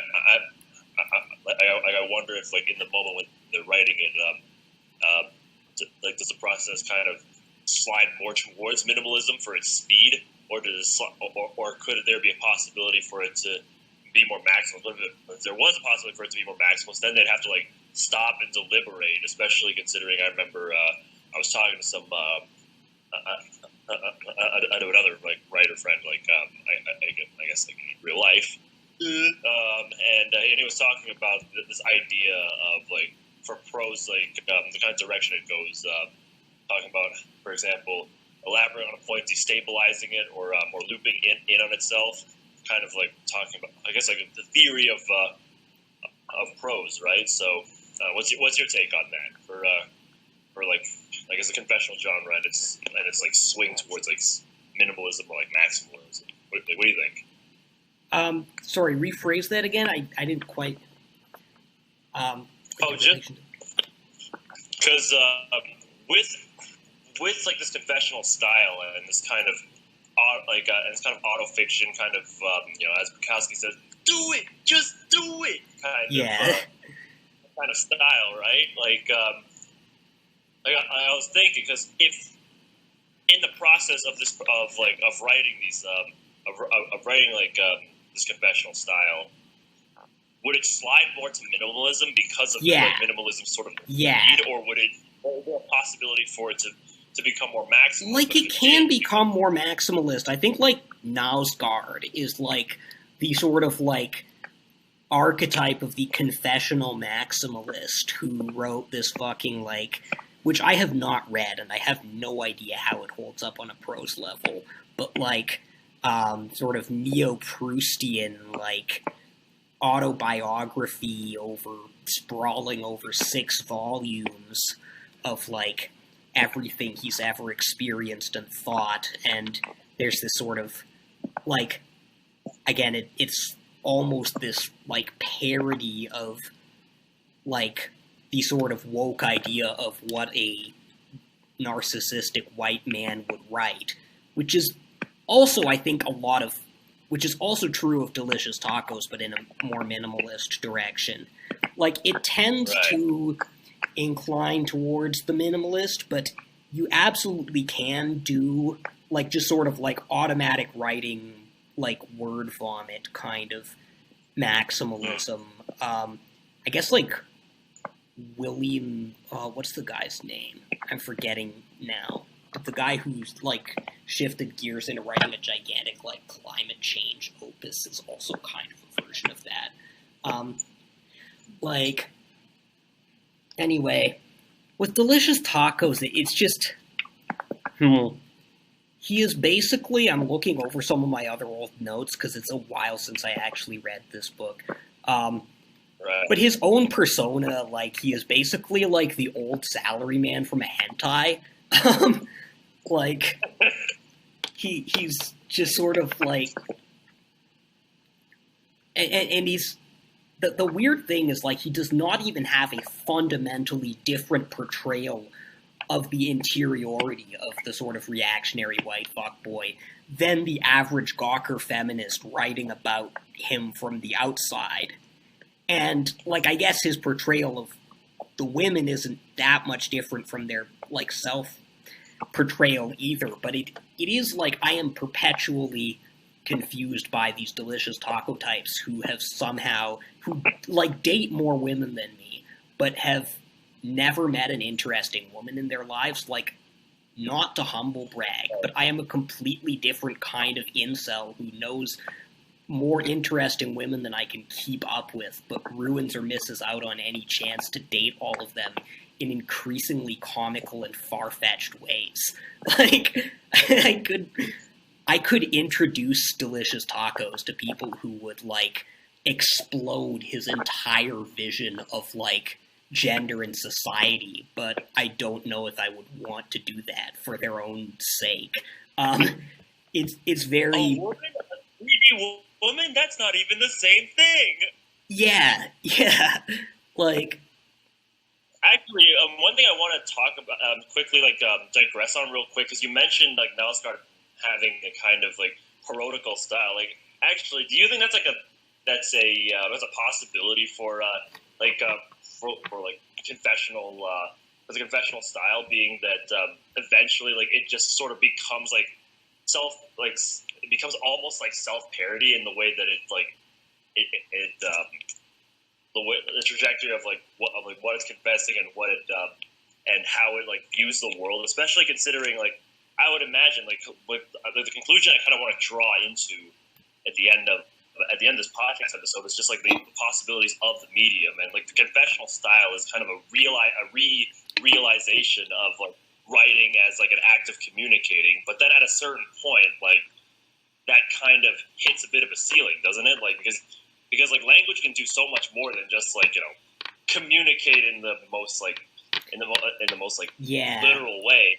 But I think it'd be interesting, like, to bring it back to like the sincerity concept, like the framework from which I always sort of critiqued that Bukowski poem was like David Foster Wallace's opposition of authenticity and sincerity. And the confessional style is sort of like, and certain forms of modernism are also this. Like, I think David Foster Wallace sees Joyce as like inaugurating this. Although I'm not sure that's an entirely fair characterization, as Joyce is in many ways like one of the most like ostentatiously artificial writers imaginable.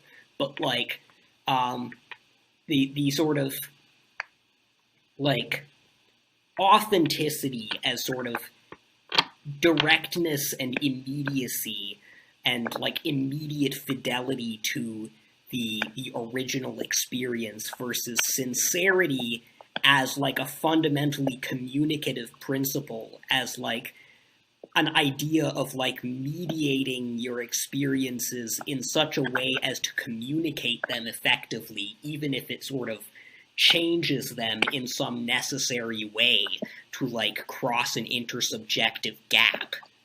And like that's like a lot of the sort of reactionary writing that is aimed at some sort of new sincerity has just ended up producing a new authenticity. And same goes for alt-lit and like confessional writing and all these sort of equivalents in the mainstream.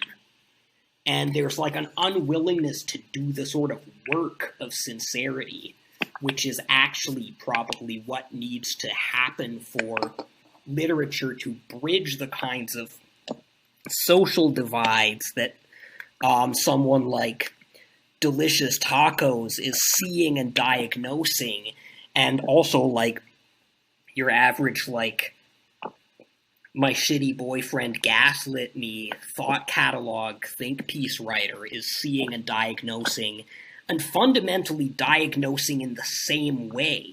Like I said, like it's both in Delicious Tacos and Alice Florida Zoo. Like I was sort of expecting to see like a different portrayal of the psychology of sort of reactionary white men than like the most uncharitable depictions of them in pop culture.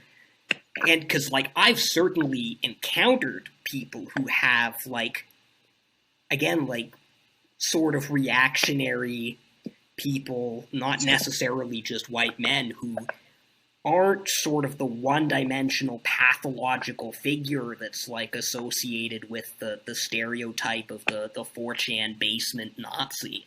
But it's also like, but they're not actually that different. And again, like Alice Florida Zoo's depiction of like small town America is just as horrific and dystopian as a sort of like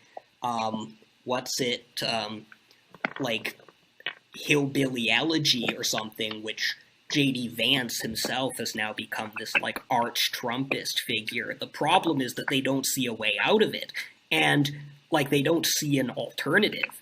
And if you actually look at it, like people will say like, oh, like men should go to therapy, or like deconstruct your toxic masculinity or whatever. But nobody has a vision. Nobody on the other side of the culture war has a vision of what that would look like.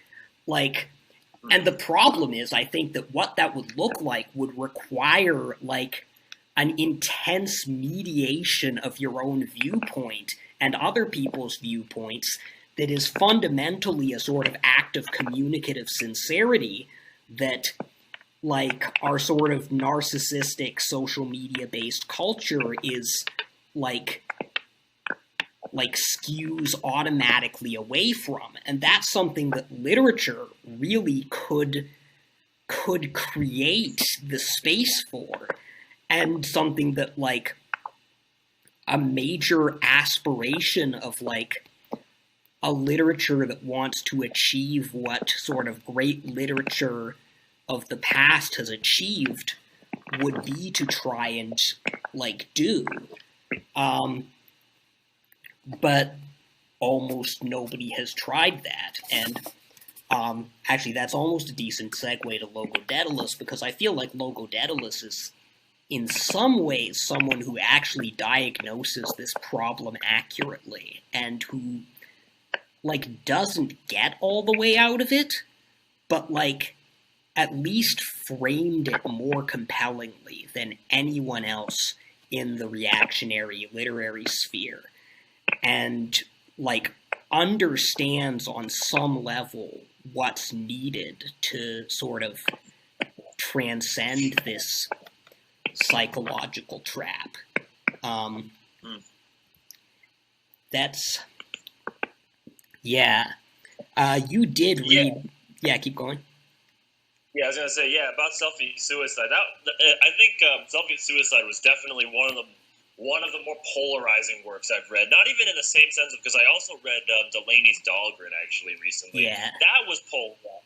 I mean, maybe there's actually some similarity between the polarization, because the thing is that with Selfie Suicide, it was, well, on a prose level, it's kind of horrendous in a way that unlike some of the previous works we've covered, some of the sentences are somewhat, like, inscrutable. Now, there are some times when I've been reading, and there are times where I go, like, what is this? Do I even know English? Like, the first time that happened was when I was reading Elizabeth Smart's I sat down by Grand Central Station and I wept. I read that for class once, and I remember reading it, and because of, like, the heightened way that the prose poetry was, I was like, shit, do I even know English? And then when I read Selfie Suicide, like, I was reading some of these sentences, but I had to go back and go, do I even know English? Because I genuinely did not understand what he was saying. What said. But ultimately, I think, like, the thing that really set it apart, actually, like, that kind of perhaps transcended its shortcomings a little bit, although there's a lot of other nitpicks I'll get into later, was, well, one, its ending kind of realizing the possibility of an out from its from the world that it's imagining, and what world that is. It's a world where of, like, one, of intense solipsism, and two, extreme, like, cultist mentality, like, and what cults could those be? Well, one being, like, arts and academia, the educational system, the arts industry. I mean, the fact that the museum that's, as characterized as the meh, I think, you can imagine what that means. Is basically like, I think the exhibit was pretty much just a CCTV recording of a bunch of artists just in, like, an empty space. Now, and that is, like, and I think, like, stuff like that really roots it within the contemporary mode, because especially with certain, like, arts industries or certain art scenes, like, there's a huge drive to realize, like, affect, zoegraphy, like, what makes, like, life tick. And so some of those experiments or, like, installations are literally just, like, putting people in empty rooms and seeing what happens, like, performance art. And the fact that it has that kind of observation really, like, sets it apart, or at the very least gives some self-awareness to these industries that, or these practices that most people would just go, like, oh, it's deep because copy pasta of, like, the shapes and modernity or something. Yeah. And, yeah, so as, like, the prose goes, like, this is a book that, like, I honestly don't hate the prose of, like, 80% of it. The prose of the beginning is some of the worst I've ever read, and it's, like, a lot of people's judgment of this entire book is, like, comes from the first, like, 10 pages or so, which is what's available for free on Amazon Preview. And it's like, again, Logo's a guy who's like extremely in the maximalist tradition, like as deep in the maximalist tradition as like any of the Bukowski imitators we were just talking about are in the minimalist tradition, and is trying to write like Joyce and Pynchon and David Foster Wallace and all of these like lit icons. And he writes like someone who really does not understand. When he writes at his most maximalist, he writes like someone who really does not understand how that kind of writing works.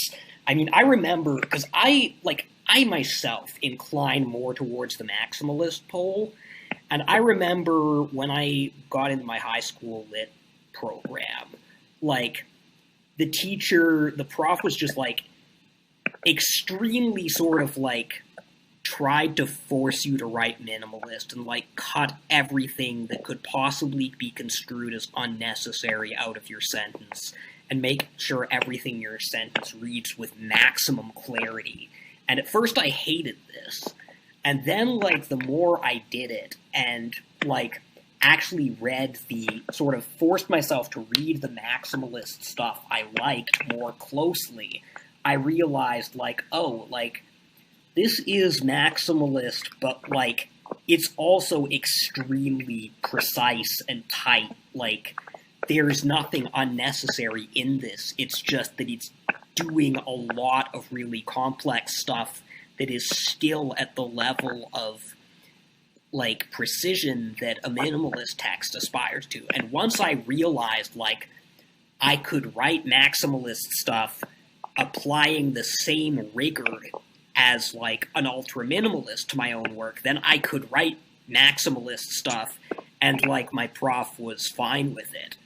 And, like, Logo at the beginning reads like someone who does not understand this, who is just, like, throwing a thesaurus at the wall and using stuff wrong, and the sentence is constructed really awkwardly, and, like...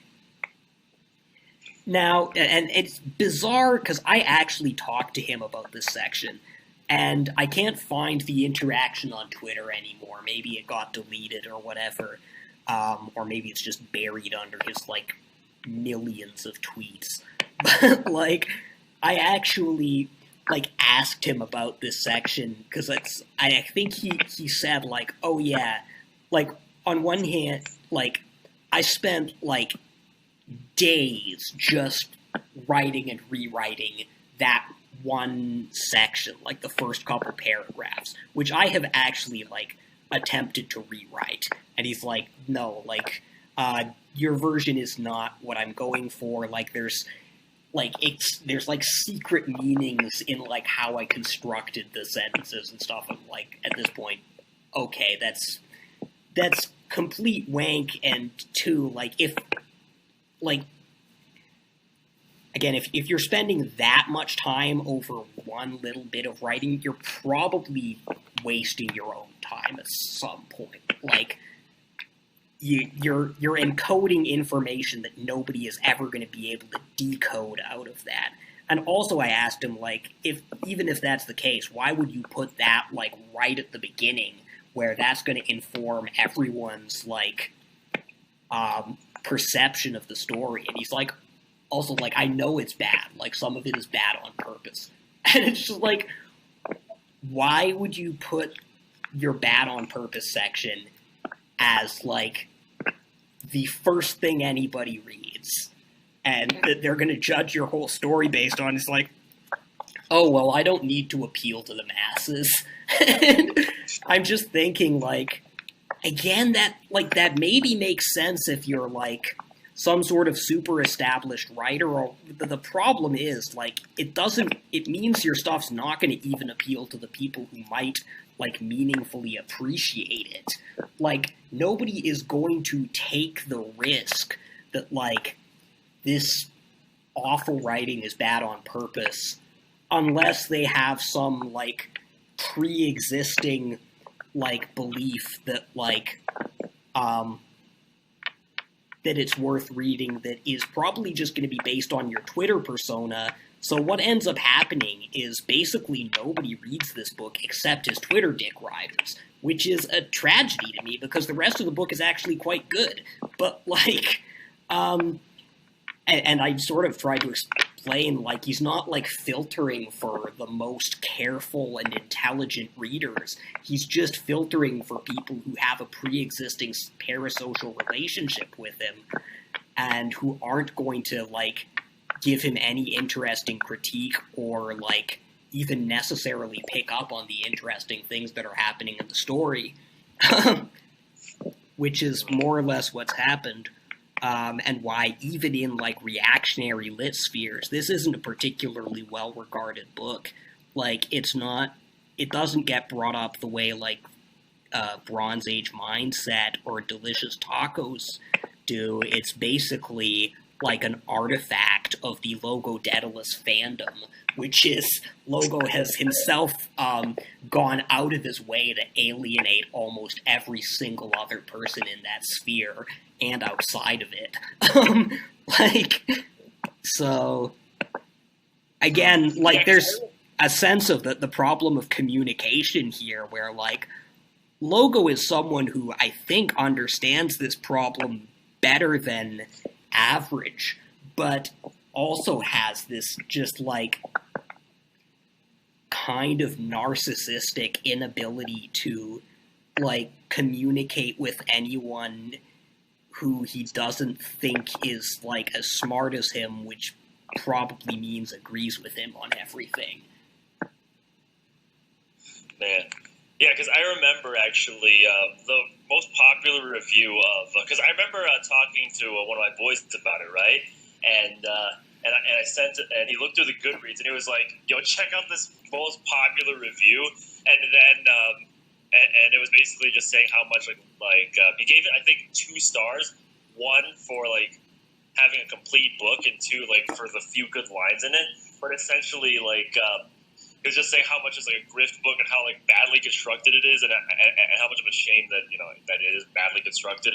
And then he just, like, says, like, TLDR, like, you know, you just have, like, a JoJo pick, just going, like, next you're gonna say I was only pretending to be retarded, and then when you already told me the interaction before, so I told my boy, like, yeah, that's exactly what he did, and it was like, Lamau, but actually, the thing I do want to get into about, like, Selfie Suicide, particularly, is, like, there's kind of a postmodern sort of anxiety about it, but more in the sense of, like, formal postmodern anxiety, because I imagine that when people think of, like, you know, oh, what does postmodern mean, especially as, like, I imagine some people go, oh, postmodernity ruined literature forever, and all this other shit, like, but just that, in a sense, like, I can imagine, right, so many, like, postmodern, like, like, the perception of a postmodern technique being, oh, put something bad on purpose, or do, like, something, like, subversive, like, you know, do something bad on purpose to be subversive,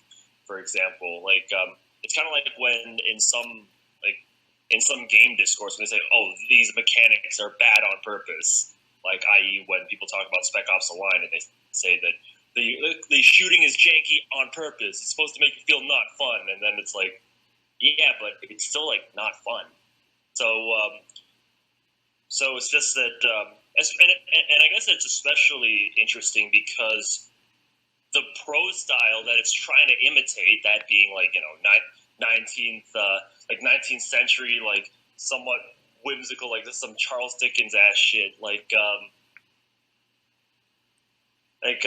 having that be the reference point to tell this particular tale of solipsism, anxiety, and despair is both interesting and also extremely jarring. Of course, this will allude to my later points, but no, yeah, but just the fact that thinking of, oh, putting the bad parts on purpose, as, like, you know, to make it seem like, I guess, like, contemporary postmodern, just kind of speaks a little bit to, like, what does anybody even know about postmodern, or at least, like, true postmodernity that's not just, like, you know, all lit.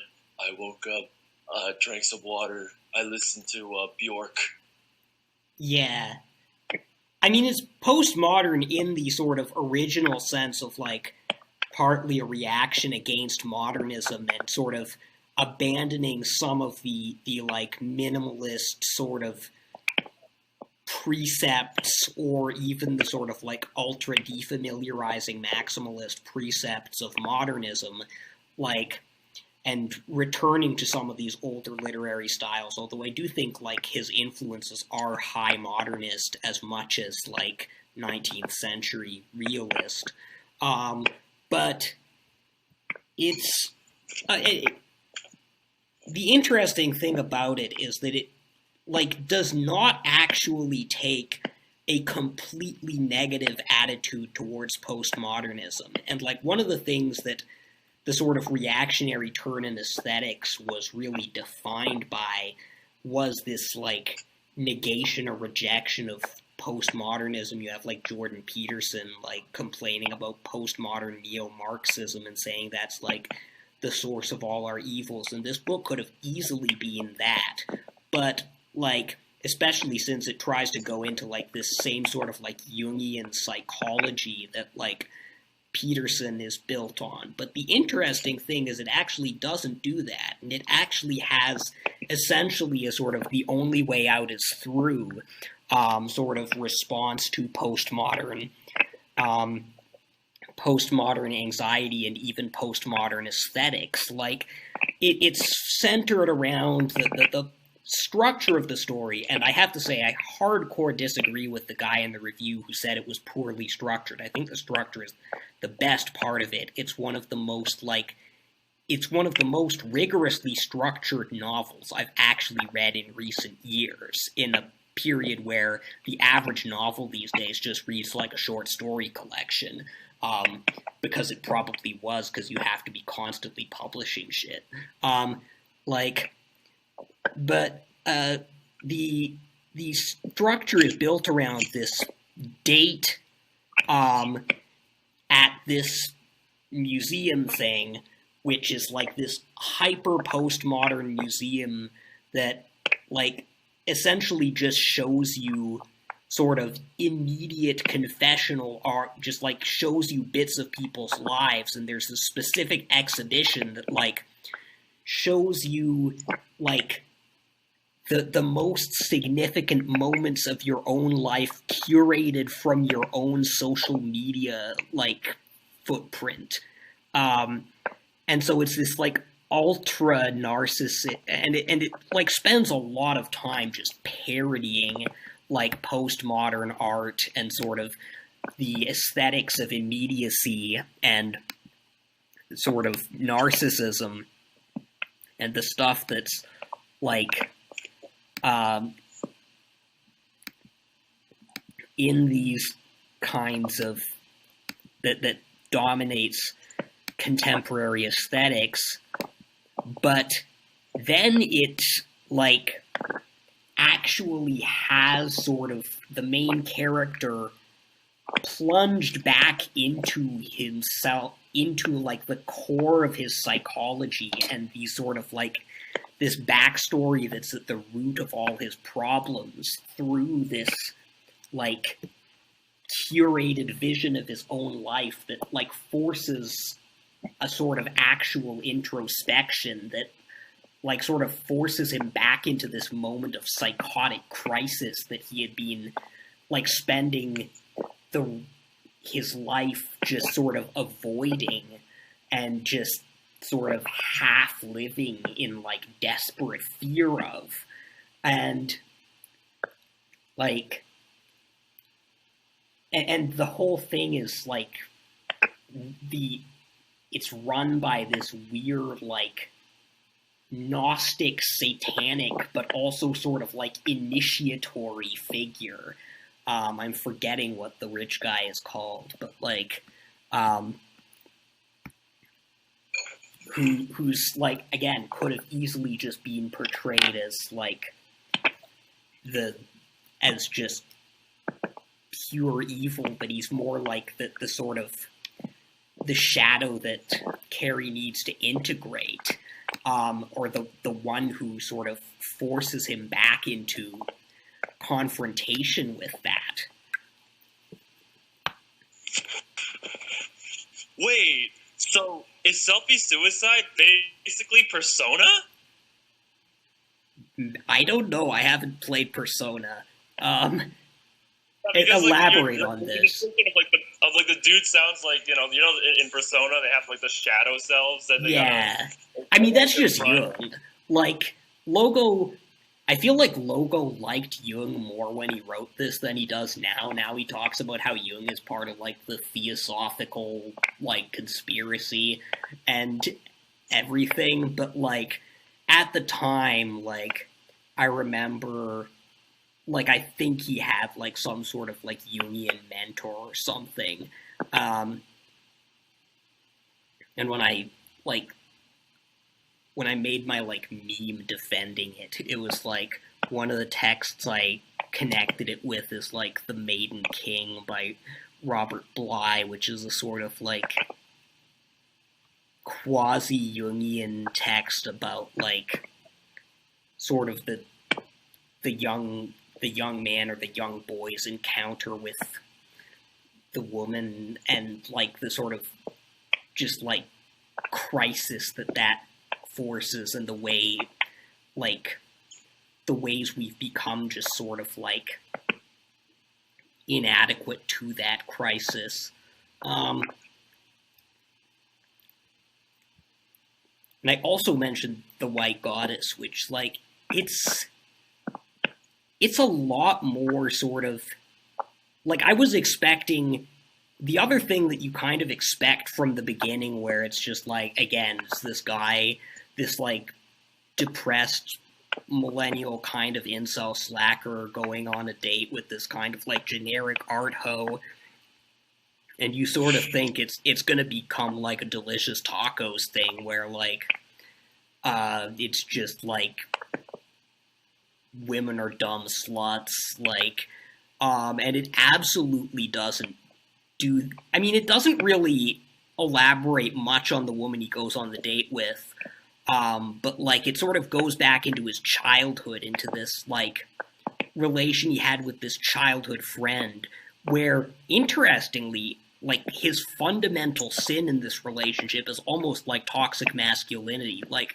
okay, I'm kind of spoiling stuff here, but spoilers are the only way I'm going to get anyone into this book, because, like, either you get the spoilers or you get the first 10 pages on the Amazon preview, which are dog shit. So, like, he meets this, this childhood friend who he played with and shared an imaginary world with, and this was sort of this, like, innocent, childlike form of pure creation, was their creation of this shared artistic world together, and he sort of breaks with her over it by trying to sort of, like, turn it into this, like, macho shonen manga thing where he ends up, like, sort of having to rescue her, but she doesn't want to play along with this. And, like, I don't even remember what exactly happens after that, like, how they sort of, like, are finally sort of separated, but, like, his loss of her is this sort of, like, yeah. Yeah, I think he straight up just, like, disappears or something. Like, yeah. And it's like she's sort of transfer. trapped in his own fantasy in this sense, because, like, as soon as she's, like, she disappears at the moment that he sort of, like, created this narrative of her being trapped under the lake by this demon, and it's like, God, I'm not gonna lie, a lot of this hit, like, bizarrely close to home for me, like, which is part of why I liked it, but, like... Logo, we're doing PR work for you. I hope you know that, Logo. I mean, it's fun, like, it's countering the fact that, like, we opened our last podcast making fun of his COVID poem. Like... Right. Yeah, well, I mean, still, you know... His poetry is still not that... I wish I could say as many good things about his poetry as I can say about his fiction. Like, I have his poetry book because I was sold on it by this. And a lot of it is... Like, some of it's good, a lot of it is really not. And there's, again, like, I don't know, I wonder who he has reading any of this, or, like, what kind of feedback he gets on anything. Because he definitely, like, reads, like, he's, like, this hermetic writer who, and like, the sort of complete, like, self-consistency of his vision works well for a novel like this, where all the pieces fit together and relate to each other in this, like, unified scheme, but in a poem that's just, like, trying to, like, convey and communicate a specific feeling of a moment. Like, it does or it doesn't, and a lot of the times it just doesn't. Man. Actually, looking over my notes real quick as well, just actually, yeah, one thing I wanted to bring up is that, because we were talking about this a little bit before, is that what's interesting about Logo, or at least about, like, Selfie Suicide, is that because recently there's just been a kind of a furore in the literary scene, as, you know, as there always is, where it's like, oh, contemporary writers, all they do is write about stuff that they saw in movies and video games. Wait, are we talking about squeakcore or what here? I'm not quite sure what you're referring to. Yeah, like squeakcore.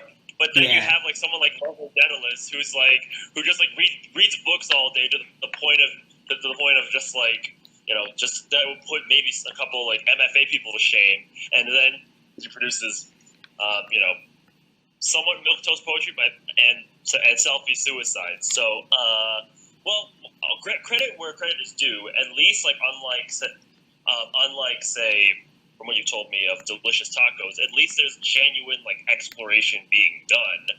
Particularly, mostly for Carrie. I mean, the rest of the characters are a little bit, like, they're just kind of there. Like, yeah. Well, Carrie can't really access them. He's trapped in his own world, and it's about him coming to realize this and realize why this is the case for him. And then in the very end, he makes this sort of leap into the unknown, and it's not clear if, like, he dies or he goes through some revelation or what.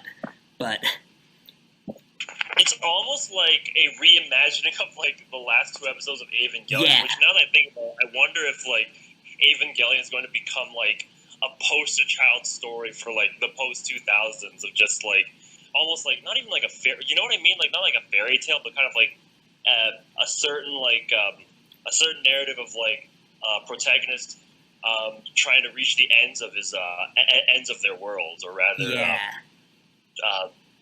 transcending their world, which is, you know, I fuck with that, yeah. Yeah.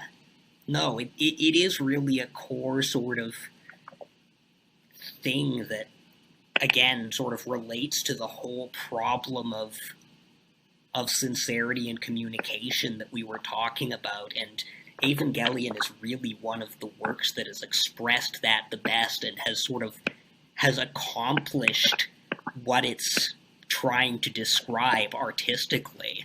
And, like, yeah, I think a lot of the things we talk about as, like, touchstones for our own sort of artistic ambitions, like Evangelion, Tsubahebe, stuff like that, is, like, this sort of fits in that canon in some way. Like, and it is, like, that's a genuine sort of historical artistic development, I think. Like, the kind of organic historical developments that all these sort of reactionary impulses to tap back into, like, the spirit of world history are really trying to do. And so far, like, none of it's really taken the shape of a movement or anything. It's impossible to, like, really sort of say, like, oh, these are, like, the great works of our era, but it seems like there's there's something sort of just coming together without really, like, almost invisibly, which is how this sort of thing happens most of the time. Actually, one thing I want to touch on, because it's on in my notes, is that what is sort of this idea of persona. I guess you even touched on it a little bit too with the way that Delicious Tacos wrote their book. Essentially, this idea of like the kind of like not only confidence, but the kind of like the way that there's some. I feel like there's something in common with the way that, for example, the Drunks, Delicious Tacos, and Selfie Suicide kind of portray their voices, obviously to different effects, but there's like an obvious kind of like certitude to the voice, if that makes any sense. And that's a thing that I think there's probably a sort of, that itself is kind of a reaction to, like, I think there's this, I remember when I was in creative writing actually at Concordia, and one thing I was getting questioned a lot on, and that, like, I'd read, like, people, like, explicitly sort of critiquing the idea of, like, the confident voice as this like, white male privileged thing. And, like, to me, that's sort of like and there were people would, like, critique stuff I'd write even just on the grounds of, like, this is like an authoritative voice, shouldn't you be sort of, like, questioning yourself more? And, like, to a certain extent, I've internalized some of that, and I do more now than I did when I was coming into that program. But it's also, like, there was something weird about the just sort of automatic, like, critique of that to me, where, like, the only way to write sort of, like, the only politically correct form of writing was just this sort of, like, self-reflexive, destabilized thing. And I thought sort of, like, on some level it'd be interesting to hear, like, more of these sort of, like, confident, like, to tie it into something I want to maybe close this episode on, like, mortarista type sort of, like,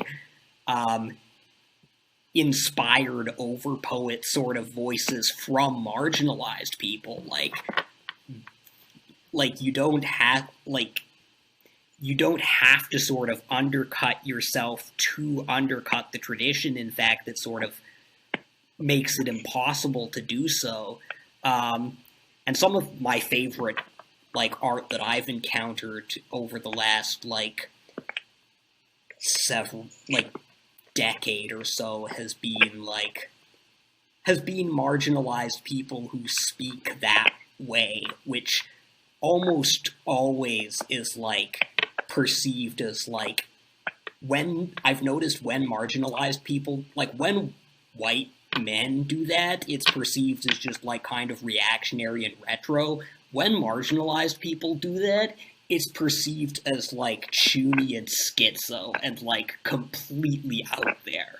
Like, it almost doesn't, like, it's almost like people don't know how to react to it. And right. I'd love to see more like that. Like, that's something I'm fascinated by personally. No, yeah, for sure. Just because yeah, we've seen works where that kind of that certitude in voice definitely works. I mean, hey, like it sort of like it did sort of work for the Drunks, even if I have my quibbles of it being like much like, oh, it's just American Psycho too. But I mean, it's rural American Psycho as opposed to Wall Street American Psycho. That's a significant difference that I think, like, sort of, like, affirms its significance in itself. No, yeah, that's fair. I mean, it's just mostly just like at that time, I'm always still running through my mind. It was just like, man, like whenever people talk about like hyperviolence, why is their first instinct is just like, right, like super minimal style name dropping brands and stuff, because since every world's infested by brands, which would actually go into my point. I mean, I think it makes a certain sense insofar as, like, to do that kind of violence and to interact with the world in that way, you have to kind of close yourself off to it and sort of dehumanize other people, derealize the world, and sort of like armor yourself. So I think there's like maybe like that might be the reason that style and sort of like violence are associated. Yeah, though at the same time, like it also reads like to the point of just being just really bland. Granted, Legend Zero was not as good as like American Psycho, but at least according to some. Well, that's again why I keep going. But at the same time, like it really closes off like the kind of the ability of it closes off like a certain exploration that could be taken. Like for example, like even Hotline Miami, a work that's known to be like lurid and violent and in every way possible, but at the same time has a very specific kind of texture that speaks to the nature of violence instead of having to instead of having to make it seem like it's something always looming over. Yeah. It's looming in the space of Hotline Miami, but at the same time, it's still able to show a certain kind of reserve, even if it's showing violence. I mean, hell, The Drunk even does the same thing. I mean, there's a certain terse relationship between showing violence and mediating violence, which I think is a pretty important thread to touch on. It'll transition into into a point later that I want to make. But what were we gonna say? Yeah, well, I think that's why somebody like Mika is really on the cutting edge for like sort of trying to express violence in this like maximalist, fully present, fully visceral and sensorially open and psychologically open way. And like the risk of and at sort of like significant personal risk, because what happens is when you open yourself that fully to violence, you kind of like it kind of drives you insane, and you see that in the prose. And it's like I mean, I guess like there is a history of that in like Bataille and like certain sorts of like French, I'd say certain sorts of French lit, but even like fucking the Marquis de Sade is like the original sort of like autistically dry writer about violence, and like Bataille is kind of more florid, or like Artaud maybe, who I haven't actually read, but I think some of the stuff happening in contemporary sort of like surfaces style writing is genuinely breaking new ground in relation to that. Right. Yeah, because there's definitely a possibility for violence to have like to have, I guess, more range even again I mentioned like Spec Ops: The Line, right, makes like even if like despite its sort of fourth wall breaking, like shooters are bad, like the art style, the way that it the kind of setting that it's portrayed in says so much more about the abstraction of violence than its like more literal interpretations do. I mean, I think it's kind of easier to do that in like visual and like directly sensory art forms than in words is part of it. For sure.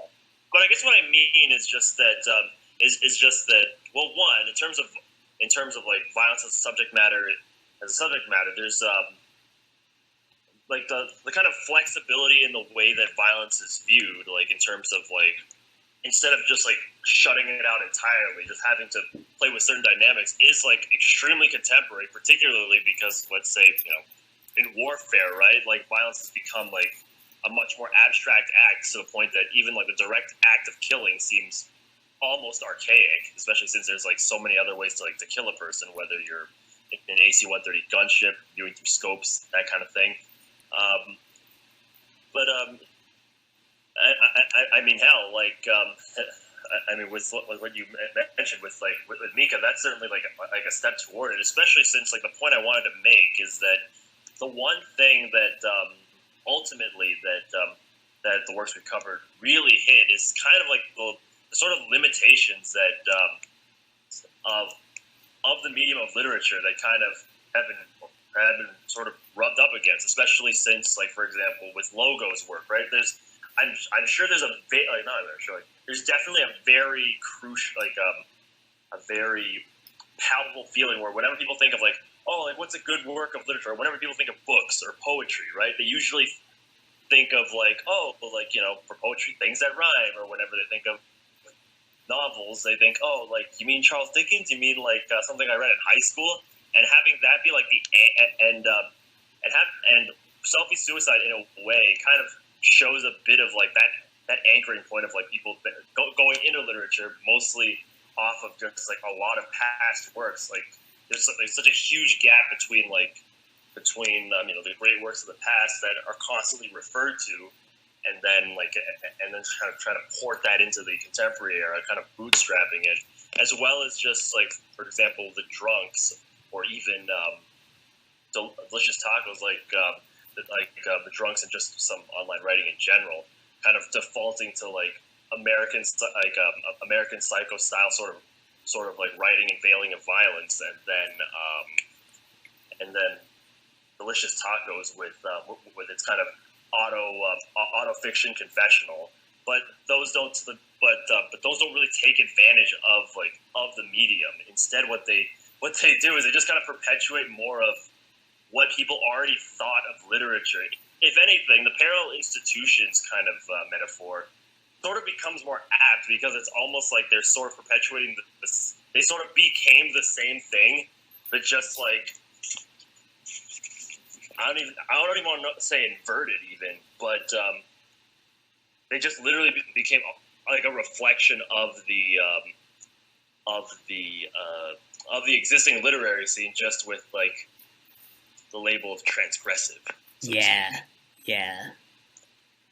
But on that note, like, I think the one question I want to touch on, actually, in this conclusion arc that we're doing is, so with these parallel institutions, so what happens to, like, the world? Does the world get remade, or does the world get destroyed, in a sense? Like, especially since what was it? Because, like, in one of the notes earlier, I remember you mentioned something about Delicious Tacos. The book that I read by Delicious Tacos is called Finally Some Good News, and literally the premise of it is this guy who's, like, just like a fuckboy who has a bunch of, like, unsatisfying dates throughout the book, also ends up, like, helping get, like, helping get materials to, like, a terrorist group to make a nuclear bomb, and then, like, that destroys at least the city he's in, and I think LA, and probably a lot of other cities. And there's just this, like, post-apocalyptic reset where he ends up, like, sort of traveling the wasteland with this hot woman from his office who's now, like, completely dependent on him so they can become a couple. Like, which is, like, the sort of ideal male-female relationship for him is just, like, pair bonding for survival and, like, dependence on the man's brute strength, which isn't really even that much because he's just some office guy. But, like,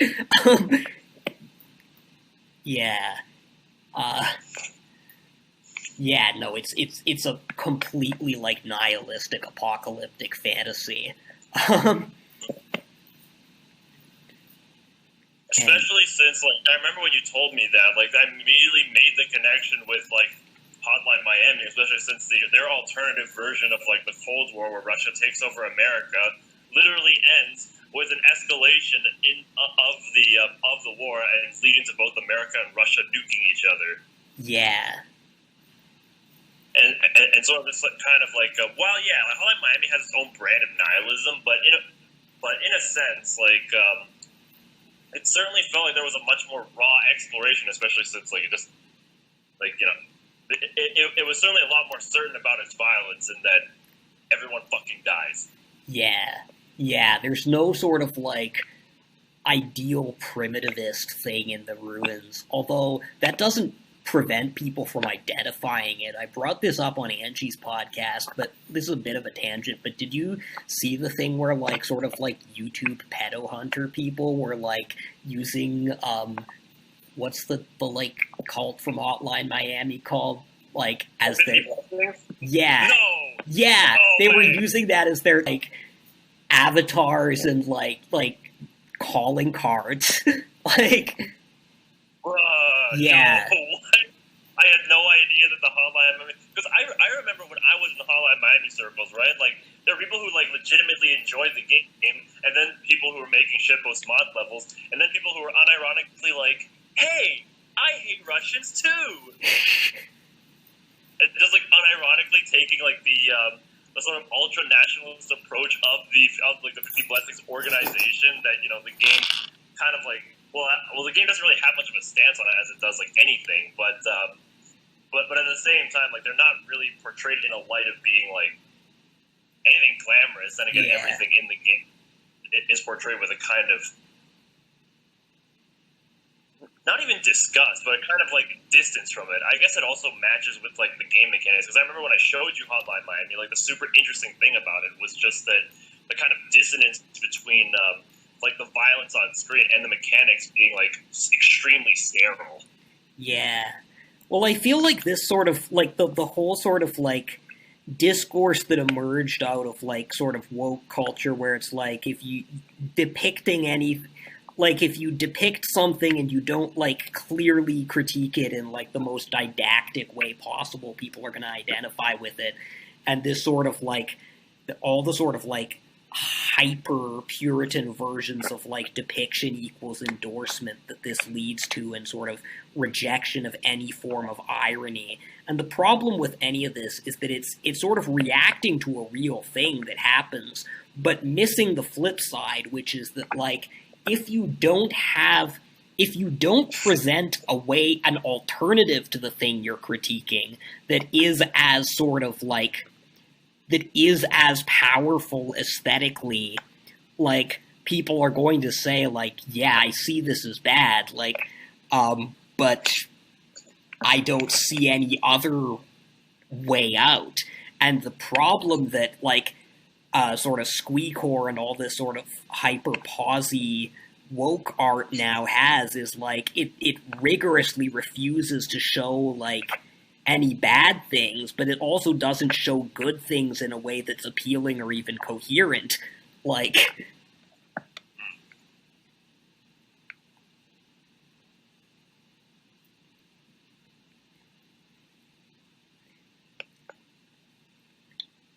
actually, yeah, even with the way that characters are portrayed in Hotline Miami, like there isn't there isn't really like that much investment in any of the characters.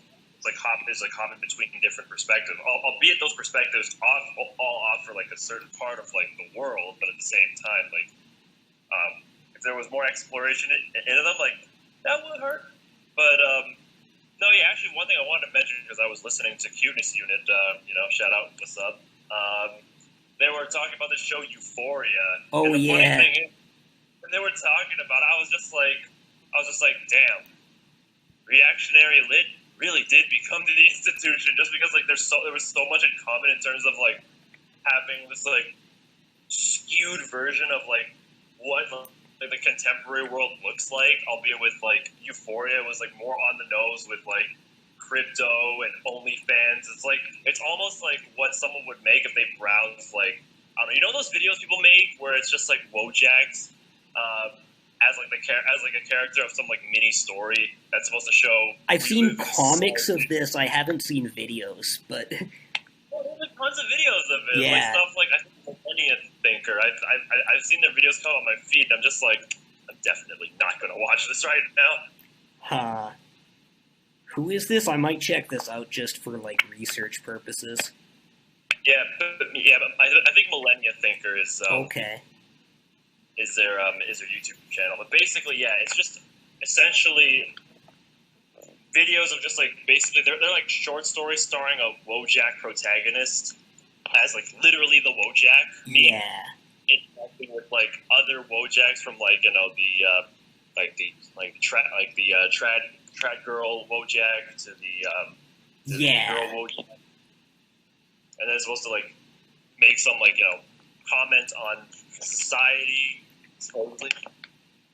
Yeah, that's the thing. Like, I feel like New York media people, like even like the probably pretty like generic liberal people who make something like Euphoria and like somebody like Delicious Tacos have fundamentally sort of the same view of the world. They just have different choices of what to do within it.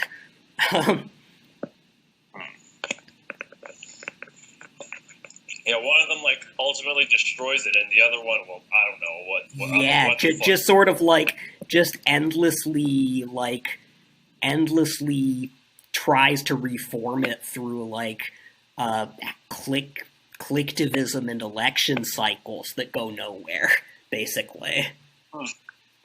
Yeah, I guess that also just like reinforces that question of does the world get remade or does the world get destroyed, in the sense of like, do you destroy the world or do you just continue perpetuating its like constant loops? Yeah. That is the Higurashi's story had cycles in it, right? Yeah, like no, Higurashi's about like breaking out of the endless cycle, like, and it's I think Higurashi Higurashi's about that. Utena's about that. A lot of my favorite art is about that. Evangelion, Serial Experiments Lane. Yeah. Going through the rest of the notes.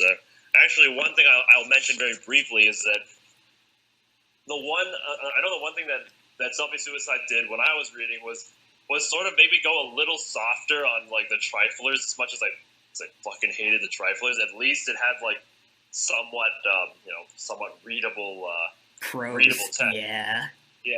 But by the same token, like I didn't get to talk about Triflers here. Granted, like I would have just been reiterating the same stuff as before. But yeah, essentially, like, because we were also talking about Squeakcore, like if anything, like the Triflers really does read kind of like anti-Squeakcore in the sense of like you have like it attempts a more like grounded kind of approach of like YA in the contemporary world, but at the same time, it's sort of filtered in like cliches of YA, and second, like having like characters as tropes rather than like actual characters. Triflers, by the way, is a book by like kind of reactionary irony YouTuber Mumkey Jones that we talked about in the lost second half of our first podcast episode on like gang weed literature, which people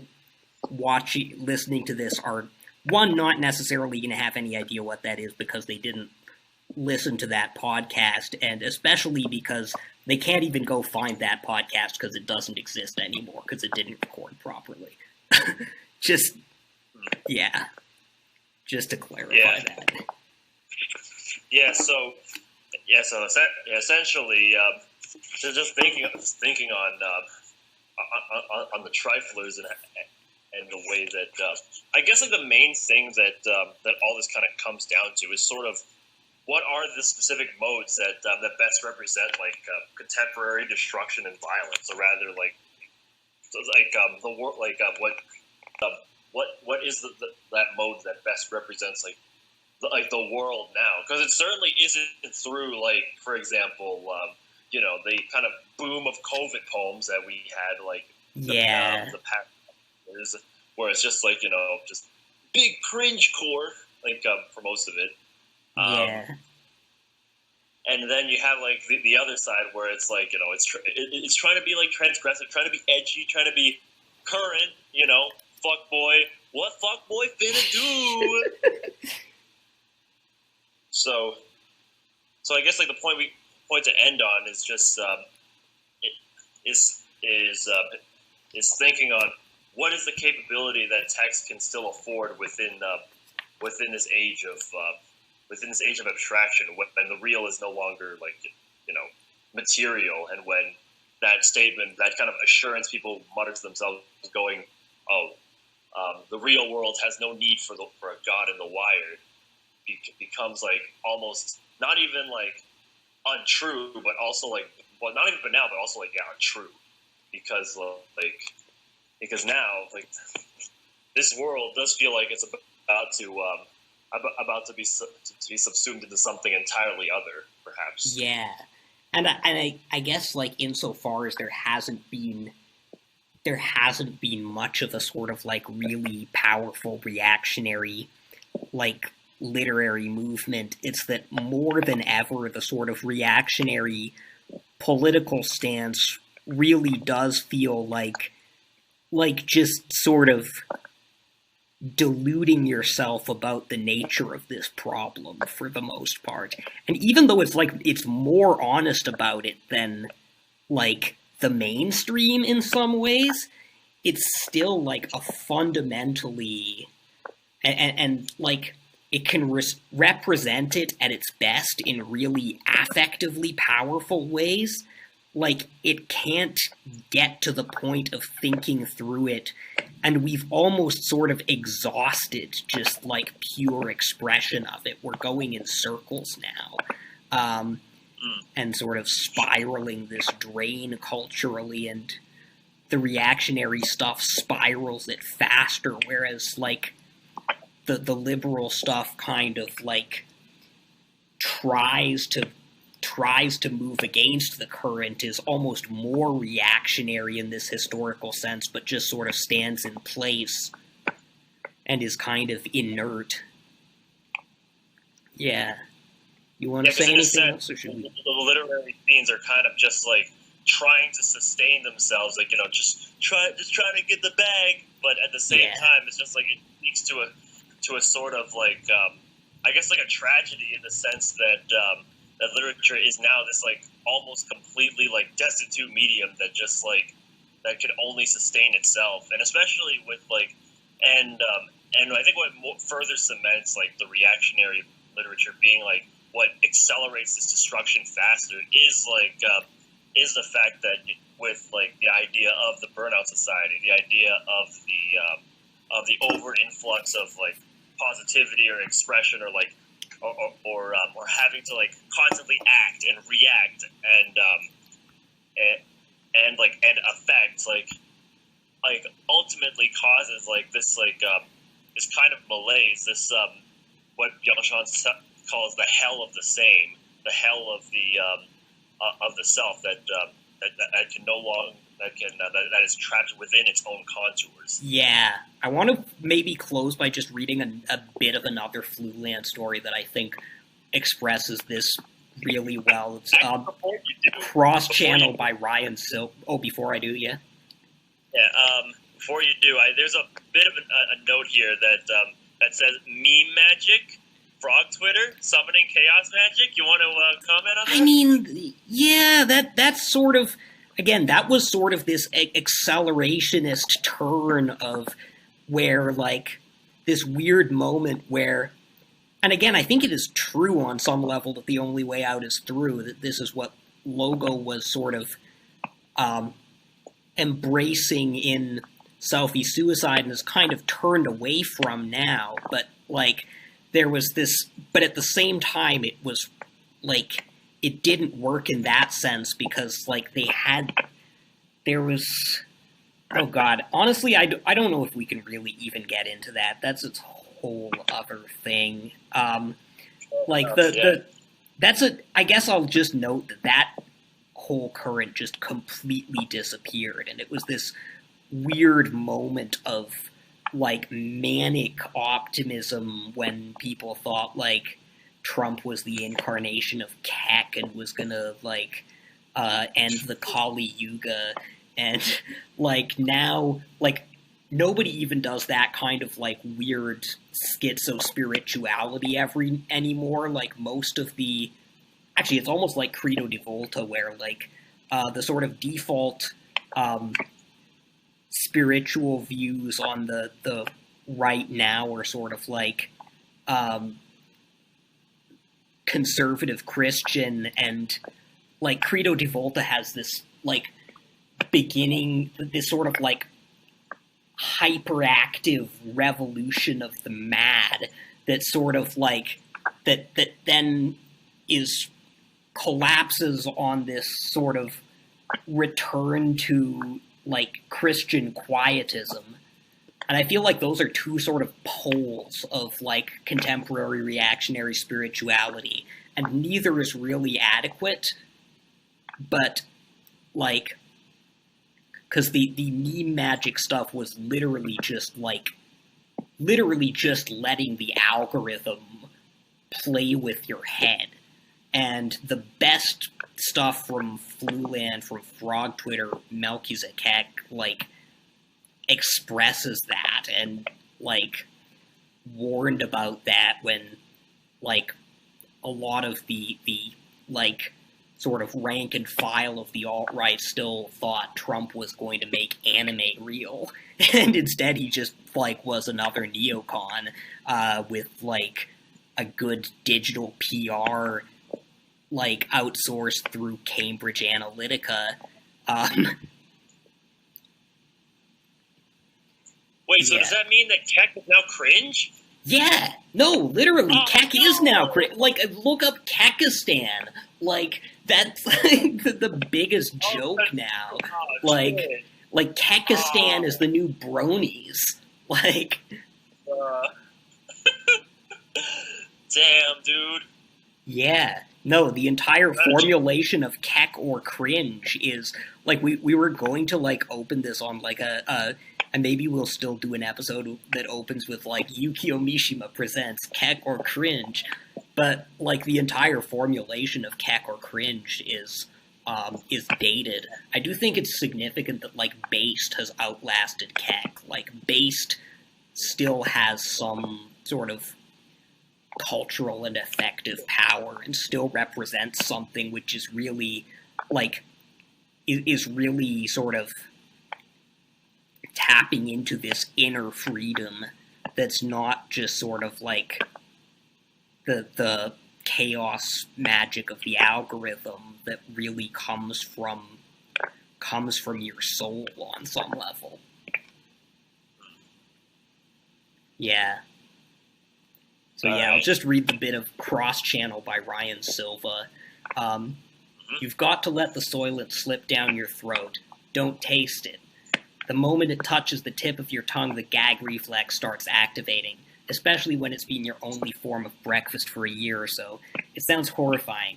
I realize that, but it's one of those things that ends up tying itself to your daily routine pretty tightly once you get into the swing of it. Soylent brings you closer to God, especially if you've got the right one. My God is Patrick Bateman. As the Soylent self-discipline session gives way to the morning shower, I submit myself to the Islam of aesthetics. The Kauai-sourced coconut milk and pumice pellet-infused body scrub goes first, followed by the charcoal face mask. I do stray a bit from OGPB's routine as I'm partial to an alcohol-based aftershave following the morning shear.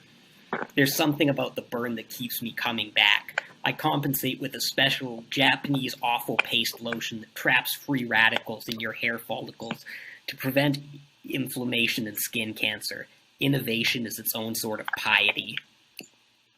It's like a perfect expression of the way the sort of like BAP, like Mishima fitness cult and like the soy bug man, like sort of like tech lifestyle are fundamentally sort of reflections of the same thing, which anyone who's like penetrated deep enough into that world to write about it, like, ended up understanding on some level, I think.